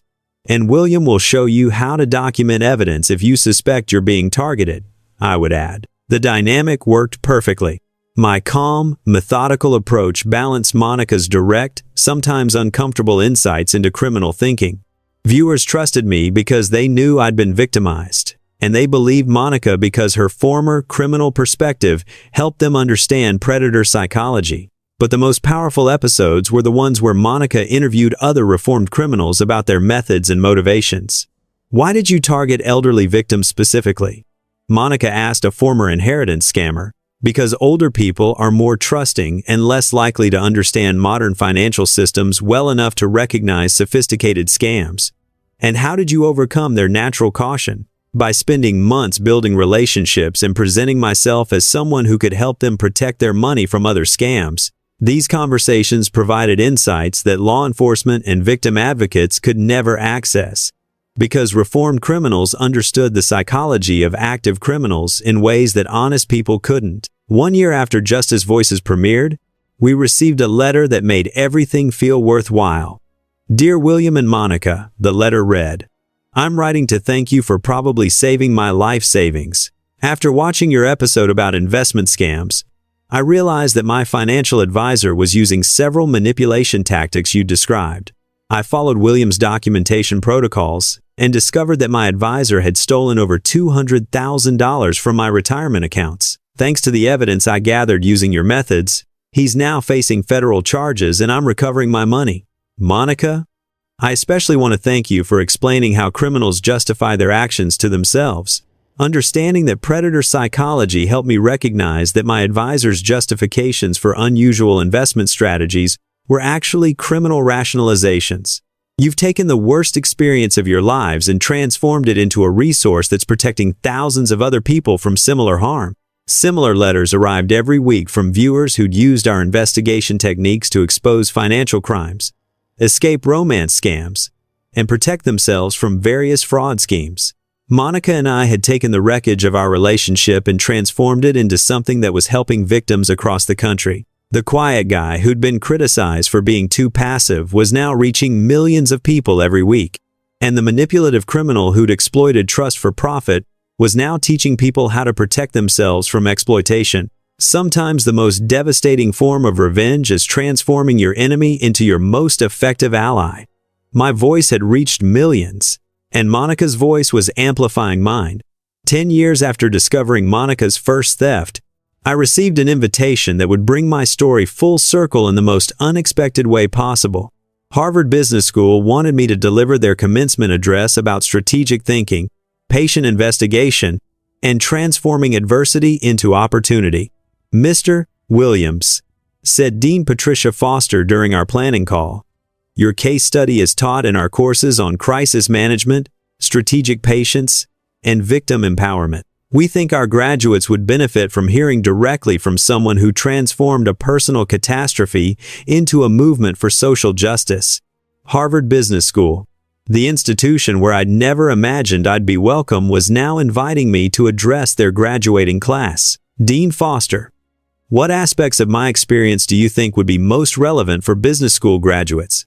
The systematic approach you used to document criminal activity, the strategic patience you demonstrated while building your case, and most importantly, your ability to transform a devastating personal experience into resources that help others." The commencement speech took place on a beautiful spring morning in Harvard's historic yard. Looking out at 800 MBA graduates and their families, I felt the weight of how much my life had changed since Monica's betrayal. 10 years ago, I began. Someone I loved and trusted criticized me for being too quiet, too passive, too careful in my approach to life and business. Today, I want to talk to you about why those supposedly negative traits became the foundation for building something meaningful. I told the story without naming Monica, focusing on the strategic principles that had guided my response to betrayal: systematic documentation, patient investigation, and the transformation of personal harm into resources for helping others. The person who betrayed me thought my quiet nature made me weak and easy to exploit. But quiet people aren't weak, they're observant. They notice details, patterns, and inconsistencies that louder people miss. When you discover that someone is systematically stealing from you, you have two choices: react emotionally and probably fail to hold them accountable, or respond strategically and build a case they can't escape. I chose strategy over emotion, patience over confrontation, and documentation over accusation. Those choices led to justice for multiple victims and the creation of resources that have helped thousands of other people. The speech resonated with graduates who were entering careers where they'd need to navigate complex ethical challenges and potential betrayals. But the most meaningful response came during the question period when a graduate asked about forgiveness and redemption. "Mr. Williams, do you think people who've caused serious harm can genuinely change and contribute positively to society?" I thought about Monica, who was backstage preparing to join me for a panel discussion about criminal justice reform. Yes, but only if they're willing to dedicate themselves to undoing the harm they caused. Genuine redemption requires more than apologies. It requires action that helps repair the damage and prevent similar harm to others. And you believe the person who betrayed you has achieved that level of redemption? I believe she's earning it through consistent action over many years. Redemption isn't a destination, it's a process that has to be maintained through daily choices. Monica joined me on stage for the panel, wearing the simple, professional attire that had replaced her flashy designer wardrobe from our relationship. Her presence at Harvard represented something neither of us could have imagined during our worst moments. "Miss Torres?" asked a graduate student. "What would you say to people who think you don't deserve the opportunity to rebuild your life after causing such serious harm?" I would say they're absolutely right, Monica replied. I don't deserve the opportunities I've been given, but the victims I help through our advocacy work deserve resources and education that can protect them from people like I used to be. How do you live with the knowledge of the harm you caused? By making sure that every day, my actions contribute more to victim protection than I ever took from victims through my crimes. I can't undo what I did, but I can make sure my remaining years generate more good than my criminal years generated harm. After the panel, Monica and I walked across Harvard's campus toward the car that would take us back to the airport. William, 10 years ago, if someone had told me we'd be speaking together at Harvard about transforming adversity into opportunity, I would have thought they were insane. 10 years ago, if someone had told me you'd become one of my most trusted colleagues, I would have thought they were insane too. Do you ever regret giving me the chance to work on victim advocacy? Monica, I didn't give you anything. You earned the opportunity through years of consistent action and genuine commitment to helping other victims. But do you regret it? I thought about the thousands of fraud victims who'd been helped by our combined expertise, the legislation that had been passed based on our advocacy work, and the television show that was reaching millions of people every week. No, Monica, I don't regret it. Your redemption has become proof that even the most damaged people can choose to be part of the solution instead of part of the problem. And you think that's genuine redemption? I think genuine redemption is measured by consistent action over time, not by intentions or apologies. You've spent 5 years proving that your commitment to victim advocacy is real. William, can I tell you something I've never said before? What? When you first exposed my crimes, I hated you for destroying the life I'd built through theft and deception. But over the years, I've realized you gave me something much more valuable than what you took away. What's that? You gave me the chance to build an honest life for the first time since I was a teenager. Before you caught me, every relationship I had was based on manipulation and exploitation. Working with you has taught me what genuine cooperation looks like. And how does that feel? Like I finally understand what I was actually looking for through all those years of criminal behavior. As our plane lifted off from Boston, I reflected on the impossible journey that had brought Monica and me from predator and victim to trusted colleagues.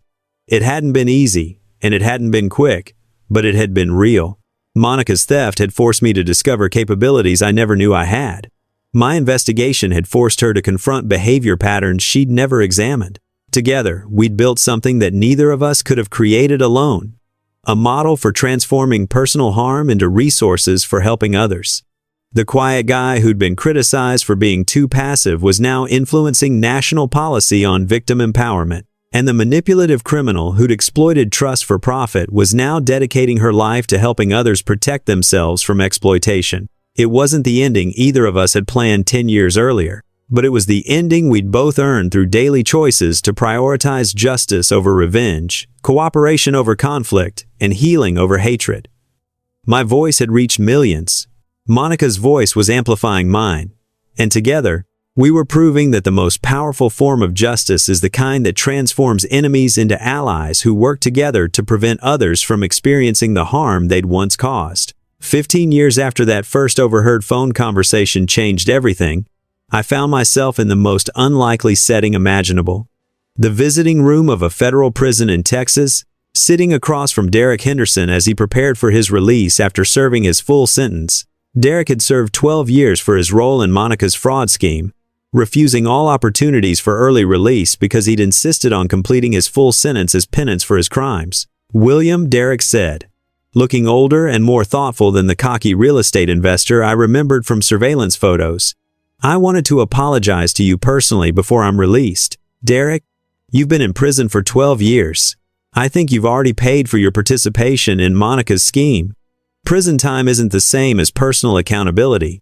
I wanted to look you in the eye and acknowledge that I participated in stealing your inheritance money and that my actions contributed to the betrayal you experienced. Derek's apology was clearly something he'd been preparing for years. Unlike Monica's initial attempts at manipulation, this felt genuine and specific. Derek, what do you plan to do when you're released? I want to work with the Quiet Justice Foundation, if you'll have me. I've spent 12 years studying financial fraud prevention and victim advocacy. I'd like to use that education to help other people avoid being victimized. What kind of work? Teaching people how to recognize investment scams and real estate fraud. I understand those schemes from the criminal perspective in ways that honest people can't. Derek's request was similar to Monica's proposal years earlier, but his approach was different. Where Monica had been desperate and manipulative, Derek seemed genuinely committed to making amends through action. Derek, if you work with the foundation, you need to understand that your role would be educating victims and potential victims, not seeking forgiveness or redemption for yourself. I understand. William, I've had 12 years to think about what we did to you and the other victims. I can't undo that harm, but I can make sure my knowledge helps protect other people from similar schemes. 3 months after Derek's release, he began work as a fraud prevention educator with the foundation. His first assignment was developing training materials about investment scams for the foundation's online education program. But Derek's real test came during his first speaking engagement, addressing a conference of financial advisors about identifying and preventing investment fraud. 12 years ago, Derek told the audience, I participated in a real estate investment scheme that systematically stole from trusting victims. Today, I want to share what I learned about how these scams operate and how honest advisors can protect their clients. Derek's presentation was uncomfortable but effective. He described the psychology of fraud perpetrators, the methods they use to gain victims' trust, and the warning signs that honest advisors should recognize. We targeted people who were quiet, successful, and trusting because those qualities made them easy to manipulate, Derek explained. We looked for individuals who preferred to assume the best about others, because skeptical people were much harder to deceive. The victim who ultimately exposed our scheme was someone we completely underestimated. We thought his quiet nature meant he was passive and wouldn't fight back. We were wrong. After Derek's presentation, a financial advisor approached him with a question that made everything clear. Mr. Henderson, do you think your experience as a criminal makes you more effective at fraud prevention than someone who's always been honest? No, Derek replied immediately. My experience makes me useful for explaining criminal psychology. But the most effective fraud prevention comes from honest people who are methodical about documentation and patient about building cases. What do you mean? The victim who caught us wasn't effective because he understood criminal thinking. He was effective because he was systematic about gathering evidence while pretending he didn't know what was happening. And that approach worked? That approach sent me to prison for 12 years and created a victim advocacy organization that's helped thousands of other people, quiet, methodical people, make devastating enemies for criminals who underestimate them. Derek's work with the foundation proved to be remarkably effective. His criminal background gave him credibility with law enforcement and prosecutors, while his genuine remorse and commitment to victim advocacy made him trusted by fraud survivors. But the most meaningful development came when Derek asked to participate in Justice Voices as a third co-host specializing in investment and business fraud. William, Derek said during our planning meeting, I think having all three perspectives, victim, reformed predator, and accomplice would give viewers a complete understanding of how these crimes develop and how they can be prevented. Monica, how do you feel about Derek joining the show? I think it would be powerful, Monica replied. Derek's story completes the triangle of responsibility, accountability, and redemption. The first episode featuring all three of us focused on the original crime that had brought us together, Derek and Monica's real estate scheme, funded by money stolen from me. 15 years ago, I told the audience, these two people systematically stole almost $500,000 from me while I was completely unaware of what was happening. I was the mastermind, Monica continued. I identified William as a target, manipulated him into trusting me with his finances, and recruited Derek to help me invest the stolen money. I was the accomplice, Derek added. I knew the money wasn't legitimately mine to invest, but I told myself that successful real estate investments would somehow justify the theft. Today, I concluded, we work together to help other victims recognize, document, and prosecute similar crimes. The same skills that made us effective criminals now make us effective victim advocates. The episode generated more viewer response than any previous show, with hundreds of comments from people who appreciated seeing accountability and redemption play out in real time. But the most meaningful feedback came from Dr. Patricia Hayes, the forensic accountant who'd helped build the original case against Monica and Derek. "William, what you've accomplished with Monica and Derek represents something I've never seen in 30 years of financial fraud investigation." "What's that?" "You've transformed the perpetrators of crimes against you into your most effective partners for preventing similar crimes against others. That's not just justice, that's redemption on a scale that benefits society." "Do you think their transformation is genuine?" "I think 15 years of consistent action speaks louder than any words or intentions. Monica and Derek have spent more time helping victims than they spent harming victims. That's measurable redemption." As I reflected on the impossible journey that had brought the three of us together as colleagues and advocates, I realized that Monica had been right about one thing 15 years earlier. I was too quiet for criminals to recognize how dangerous I could be when betrayed, too quiet for predators to understand that observation and patience were strategic advantages, too quiet for anyone to realize that the most devastating responses to injustice are the ones that transform personal harm into resources for helping others. My quiet voice had reached millions of people through television, legislation, and advocacy work. Monica and Derek's voices were now amplifying mine, proving that even the most damaged people could choose redemption through action. Together, we'd created something that none of us could have built alone. A model for transforming betrayal into justice, harm into healing, and enemies into allies.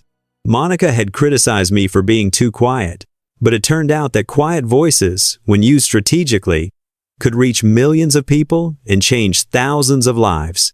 And sometimes, the most powerful form of justice is the kind that transforms the people who wronged you into your most effective partners for preventing others from being wronged. 20 years after Monica first called me too quiet and too passive, I stood in the Roosevelt Room of the White House, preparing to receive the Presidential Medal of Freedom for my work in victim advocacy and criminal justice reform. President Sarah Martinez personally presented the medal, recognizing the Quiet Justice Foundation's role in helping over 50,000 fraud victims recover more than $2 billion in stolen assets. "William Williams," the president said, "represents the transformative power of strategic patience and systematic justice. His response to personal betrayal has created resources that protect millions of Americans from financial fraud."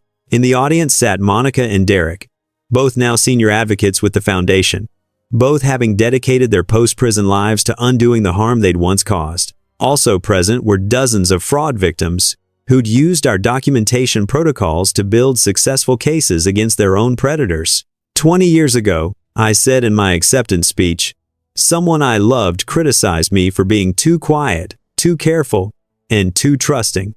Today, I want to talk about why those supposedly negative traits became the foundation for building something meaningful. Quiet people aren't weak, they're observant. They notice details, patterns, and inconsistencies that louder people miss. Patient people aren't passive, they're strategic. They build cases that can't be escaped and create changes that can't be undone. The person who criticized my quiet nature ultimately became one of my most trusted colleagues in victim advocacy work. Redemption is possible, but only through years of consistent action that prioritizes helping others over protecting yourself. After the ceremony, Monica, Derek, and I walked through the White House gardens, reflecting on the impossible journey that had brought us to this moment. "William," Monica said, 20 years ago, if someone had told me I'd be at the White House celebrating your Presidential Medal of Freedom, I would have laughed at how absurd that sounded. 20 years ago, you were actively stealing from me while criticizing my personality, I replied. The absurdity of this moment just proves how completely people can change when they're forced to confront the consequences of their choices. "Do you think we've earned redemption?" Derek asked. "I think you've earned the opportunity to continue earning redemption through daily choices."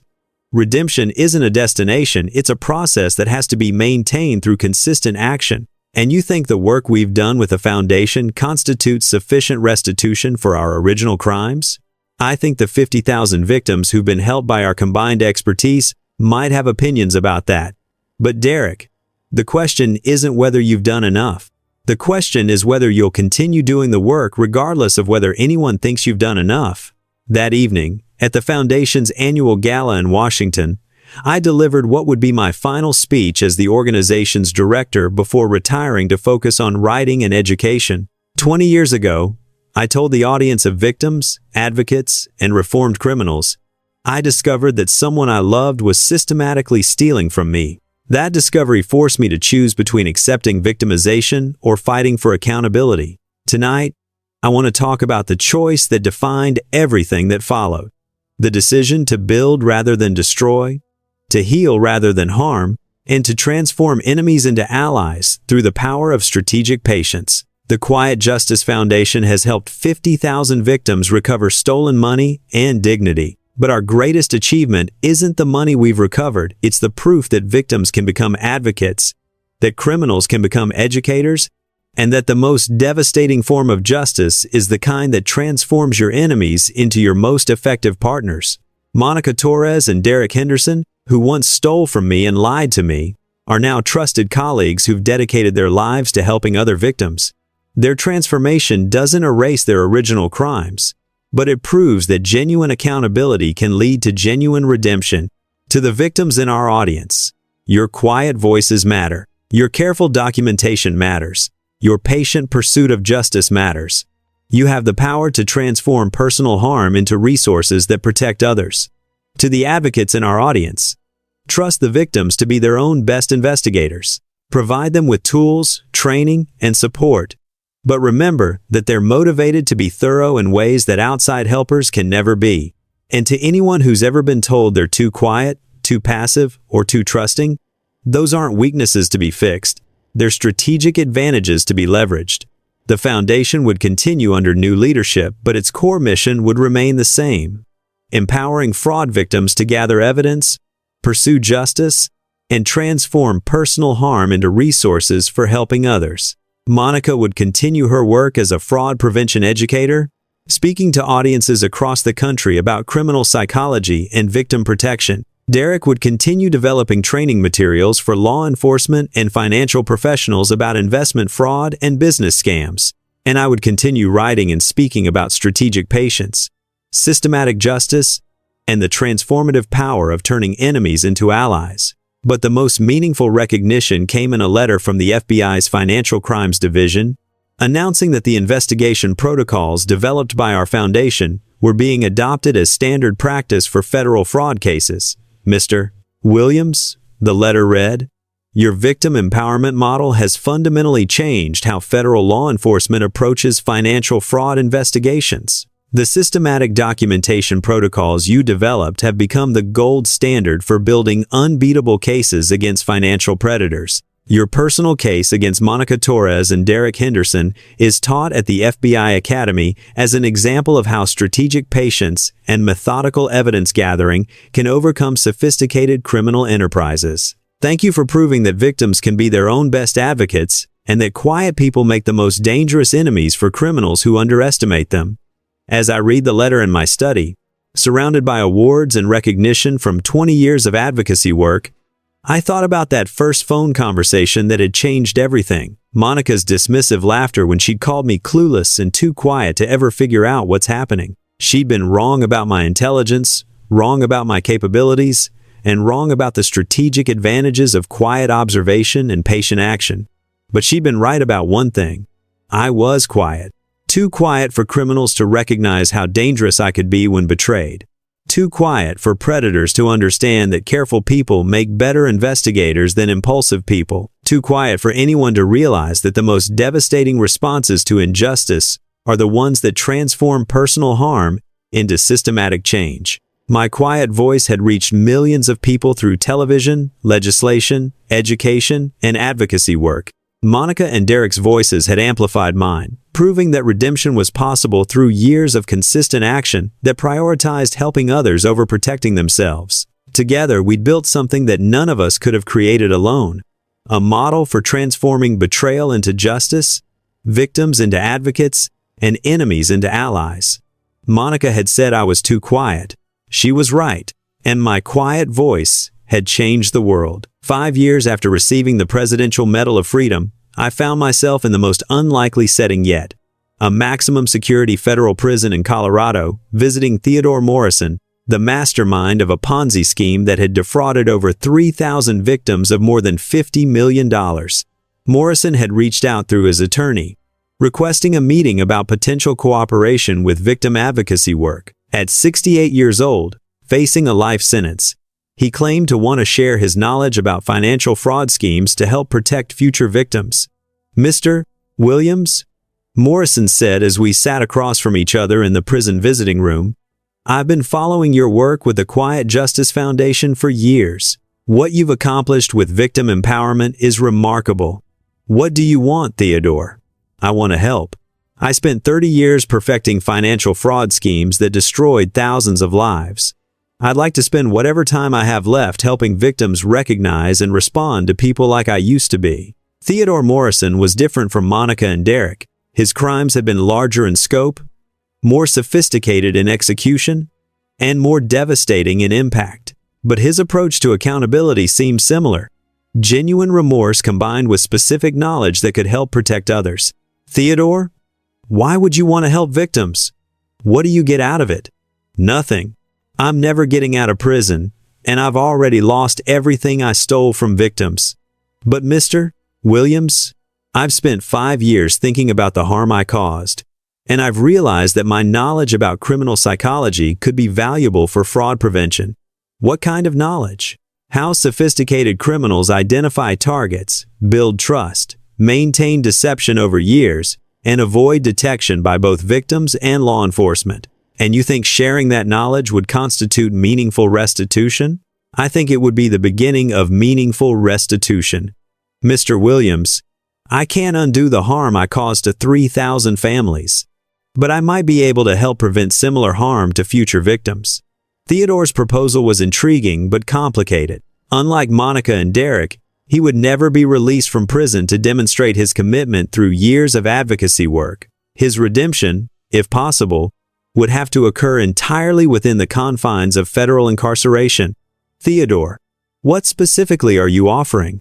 Detailed documentation of how my Ponzi scheme operated, including victim targeting strategies, trust-building techniques, and methods for avoiding detection, plus consultation on other fraud cases where my expertise might be helpful. In exchange for what? Nothing.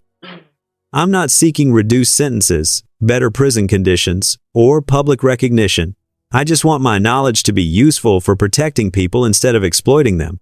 6 months later, Theodore Morrison became our first incarcerated consultant, providing expertise for complex fraud cases through written analysis and recorded video conferences with law enforcement agencies. His first contribution was a detailed manual about Ponzi scheme operations that became required reading for FBI financial crimes investigators. His second was a series of educational videos explaining how sophisticated criminals manipulated victim psychology. People think Ponzi schemes succeed because criminals are good at numbers, Theodore explained in one video. But the math of Ponzi schemes is actually very simple. Ponzi schemes succeed because criminals are good at reading people and exploiting psychological vulnerabilities. I targeted people who were financially sophisticated but emotionally isolated. Wealthy individuals who felt disconnected from their families or communities were perfect victims because they craved the personal attention and exclusive opportunities I offered. Theodore's insights were disturbing but valuable. His criminal expertise helped law enforcement agencies understand fraudster psychology in ways that honest investigators never could. But the most meaningful test of Theodore's commitment came when he was asked to assist with a case involving his former business partner, someone who was still actively defrauding victims using techniques Theodore had developed. Mr. Williams, Theodore wrote in a letter about the case, I've provided federal investigators with complete information about my former partner's methods and current location. I know this cooperation might make me a target for retaliation, but protecting his current victims is more important than my personal safety. Theodore's willingness to risk his own safety to stop ongoing fraud demonstrated a level of commitment that went beyond seeking personal redemption. 2 years after our first meeting, I received a call from Detective Santos with news about Theodore's impact on fraud prevention. William, Morrison's expertise has been crucial for breaking up 4 major fraud rings in the past year. His psychological insights helped us understand criminal thinking patterns that we never would have recognized. And his cooperation has been genuine, completely. He's provided information that's led to the arrest of 12 other financial criminals, including some who were using his former victims as references for new scams. What do you mean? Some of Morrison's original victims were so thoroughly manipulated that they continued to trust him even after his arrest. Other criminals were exploiting that misplaced trust to commit new frauds. Morrison's information helped us shut down those schemes. Theodore Morrison's story became a complex case study in prison-based redemption and the value of criminal expertise for victim protection. Unlike Monica and Derek, who'd rebuilt their lives as free citizens dedicated to advocacy work, Theodore was earning redemption entirely through intellectual contribution while serving a life sentence. His work culminated in a comprehensive textbook about financial fraud psychology that became standard training material for law enforcement agencies worldwide. The Criminal Mind in Financial Fraud: An Insider's Guide to Predator Psychology and Victim Protection, written by Theodore Morrison with William Williams, was published 3 years after our first prison meeting. This book represents something I never thought possible, I wrote in the introduction, a collaboration between a career criminal and a victim advocate that prioritizes protecting future victims over rehabilitating past offenders. Theodore Morrison destroyed thousands of lives through sophisticated financial crimes. He will spend the remainder of his life in federal prison, and no amount of cooperation can undo the harm he caused. But his knowledge about criminal psychology, when channeled toward victim protection rather than victim exploitation, has become a valuable resource for preventing similar crimes. This book doesn't ask readers to forgive Theodore Morrison or view him as redeemed. It asks readers to use his criminal expertise to protect themselves and others from financial predators. The book became a bestseller in law enforcement and financial security circles, providing insights about criminal psychology that had never been available to honest investigators. But the most meaningful feedback came from victims of financial fraud, who used Theodore's insights to recognize and escape ongoing scams. Mr. Williams, one letter read, "I was being targeted by an investment scammer who was using several psychological manipulation techniques described in your book. Theodore Morrison's explanation of how criminals build trust helped me recognize that I was being groomed for financial exploitation. I followed your documentation protocols and gathered evidence that led to the scammer's arrest. Thank you for proving that even the knowledge of career criminals can be transformed into resources for victim protection." Theodore Morrison had spent 30 years perfecting the art of financial exploitation. He was now spending his final years teaching others how to recognize and resist financial predators. It wasn't redemption in any traditional sense. He would never be free, never rebuild relationships with his victims, never live an honest life outside of prison. But it was transformation. The knowledge that had once been used to destroy lives was now being used to protect lives. And that transformation, limited and incomplete as it was, represented progress toward justice that went beyond punishment alone. Monica had criticized me for being too quiet, too passive, too trusting. But those supposedly negative traits had enabled me to build relationships with people whose criminal knowledge became resources for protecting others. My quiet voice had reached not just millions of victims, but even career criminals who wanted their final years to contribute to justice rather than injustice. And sometimes, the most profound transformations happen in the most unlikely places, with the most unlikely people, through the most unlikely partnerships. Theodore Morrison would die in federal prison, but his knowledge would live on, protecting future victims from the predators he understood better than anyone else. Even from behind bars, redemption was possible through intellectual contribution to victim protection, and my quiet voice had somehow become the catalyst for transforming criminal expertise into resources for justice. 25 years after Monica's first theft, I received an invitation that would serve as the culmination of everything I'd built through patient investigation and strategic justice. Harvard Law School wanted me to establish the Williams Institute for Victim Advocacy and Criminal Justice Reform. "Professor Williams," said Dean Patricia Hayes during our planning meeting, Your work has fundamentally changed how we think about victim empowerment, criminal accountability, and the possibility of redemption through action rather than intention. What would the Institute focus on? Research and education about victim-driven justice, criminal psychology, strategic documentation, and the transformation of personal harm into systematic change. The Institute would bring together law enforcement officials, fraud victims, reformed criminals, and legal scholars to study and teach the principles that had guided my work for 25 years. But the most meaningful aspect would be the Institute's first major project, a comprehensive study of redemption through victim advocacy, featuring in-depth analysis of Monica, Derek, and Theodore's transformations from criminals to educators. Professor Williams, said Dr. Maria Santos, who would serve as the Institute's research director, we want to document whether genuine criminal redemption is possible and, if so, what factors make it successful? What kind of documentation? Longitudinal analysis of criminal behavior before, during, and after incarceration. Measurement of victim advocacy, work, output, and impact. Assessment of genuine versus performative remorse through behavioral analysis over time. The study would track Monica, Derek, and Theodore's advocacy work for 5 years, measuring their contributions to victim protection and fraud prevention against objective metrics. Dr. Santos, what would successful redemption look like in measurable terms? Criminals who contribute more to victim protection than they ever took from victims through their crimes. Sustained commitment to advocacy work that extends beyond legal requirements or personal benefit.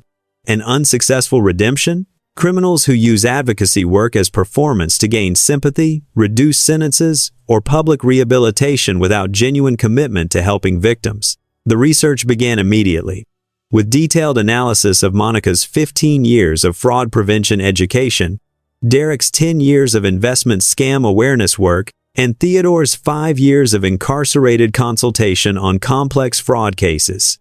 The preliminary findings were remarkable. Collectively, Monica, Derek, and Theodore had contributed to fraud prevention efforts that protected over 100,000 potential victims from an estimated $500 million in potential losses. William, Monica said during one of our research interviews, "Do you think we've officially contributed more to victim protection than we ever took from victims through our crimes?" Monica, that's not for me to decide. But I can tell you that the measurable impact of your advocacy work has exceeded the measurable impact of your criminal activity. How do you quantify that? You stole approximately $500,000 from 4 victims over 4 years. Your fraud prevention education has helped protect an estimated 50,000 potential victims from approximately $200 million in potential losses over 15 years. So, mathematically, our redemption is real? Mathematically, your contribution to victim protection has exceeded your historical harm to victims by several orders of magnitude. Whether that constitutes redemption is a philosophical question, not a mathematical one. Derek's assessment was similar. His investment fraud education had helped protect approximately 30,000 potential victims from an estimated $150 million in potential losses, compared to his role in stealing $500,000 from 4 victims. Even Theodore, working from federal prison, had contributed to investigations that recovered over $100 million in stolen assets and prevented an estimated $200 million in additional fraud. The data suggests that genuine criminal redemption is possible, Dr. Santos concluded in her preliminary report, but only when criminals commit to victim advocacy work that extends far beyond legal requirements and continues regardless of personal recognition or benefit. What makes the difference between genuine and performative redemption? Time and consistency. Monica, Derek, and Theodore have maintained their advocacy work for years, without seeking reduced legal consequences, public sympathy, or personal benefit. Their commitment appears genuine because it's sustained regardless of external incentives. The Institute's findings would reshape how the criminal justice system approached redemption and restitution, demonstrating that some criminals could become valuable contributors to victim protection when properly motivated and supervised. But the most meaningful validation came from an unexpected source: a letter from the victims of Theodore Morrison's original Ponzi scheme. Professor Williams, the letter read, We are a group of victims from Theodore Morrison's fraud who have been following his work with your institute. We wanted you to know that we support his continued involvement in fraud prevention education. Morrison destroyed our financial security and betrayed our trust in ways that will affect our families for generations. We will never forgive him, and we believe he should spend the rest of his life in prison. However, we also believe that his knowledge about financial fraud should be used to protect other people from experiencing what we experienced. If Morrison's expertise can prevent other families from being victimized, then his crimes will have indirectly contributed to protecting future victims. We don't want Morrison to be freed or forgiven, but we do want his criminal expertise to be transformed into resources for victim protection. Thank you for proving that justice can include transformation without requiring forgiveness. The letter represented the most sophisticated understanding of justice I'd ever encountered. Victims who could separate accountability from redemption, punishment from transformation, and forgiveness from collaboration. On the 25th anniversary of Monica's first theft, the Williams Institute hosted a conference bringing together victims, advocates, law enforcement officials, and reformed criminals to discuss the future of victim-driven justice. 25 years ago, I told the audience, someone I loved stole from me while criticizing me for being too quiet and too trusting. Today, that person is one of my most trusted colleagues in victim advocacy work. This transformation didn't happen because I forgave her, or because she deserved a second chance. It happened because we both chose to prioritize victim protection over personal grievances. The question isn't whether criminals deserve redemption. The question is whether their knowledge and experience can be transformed into resources that protect others from similar harm.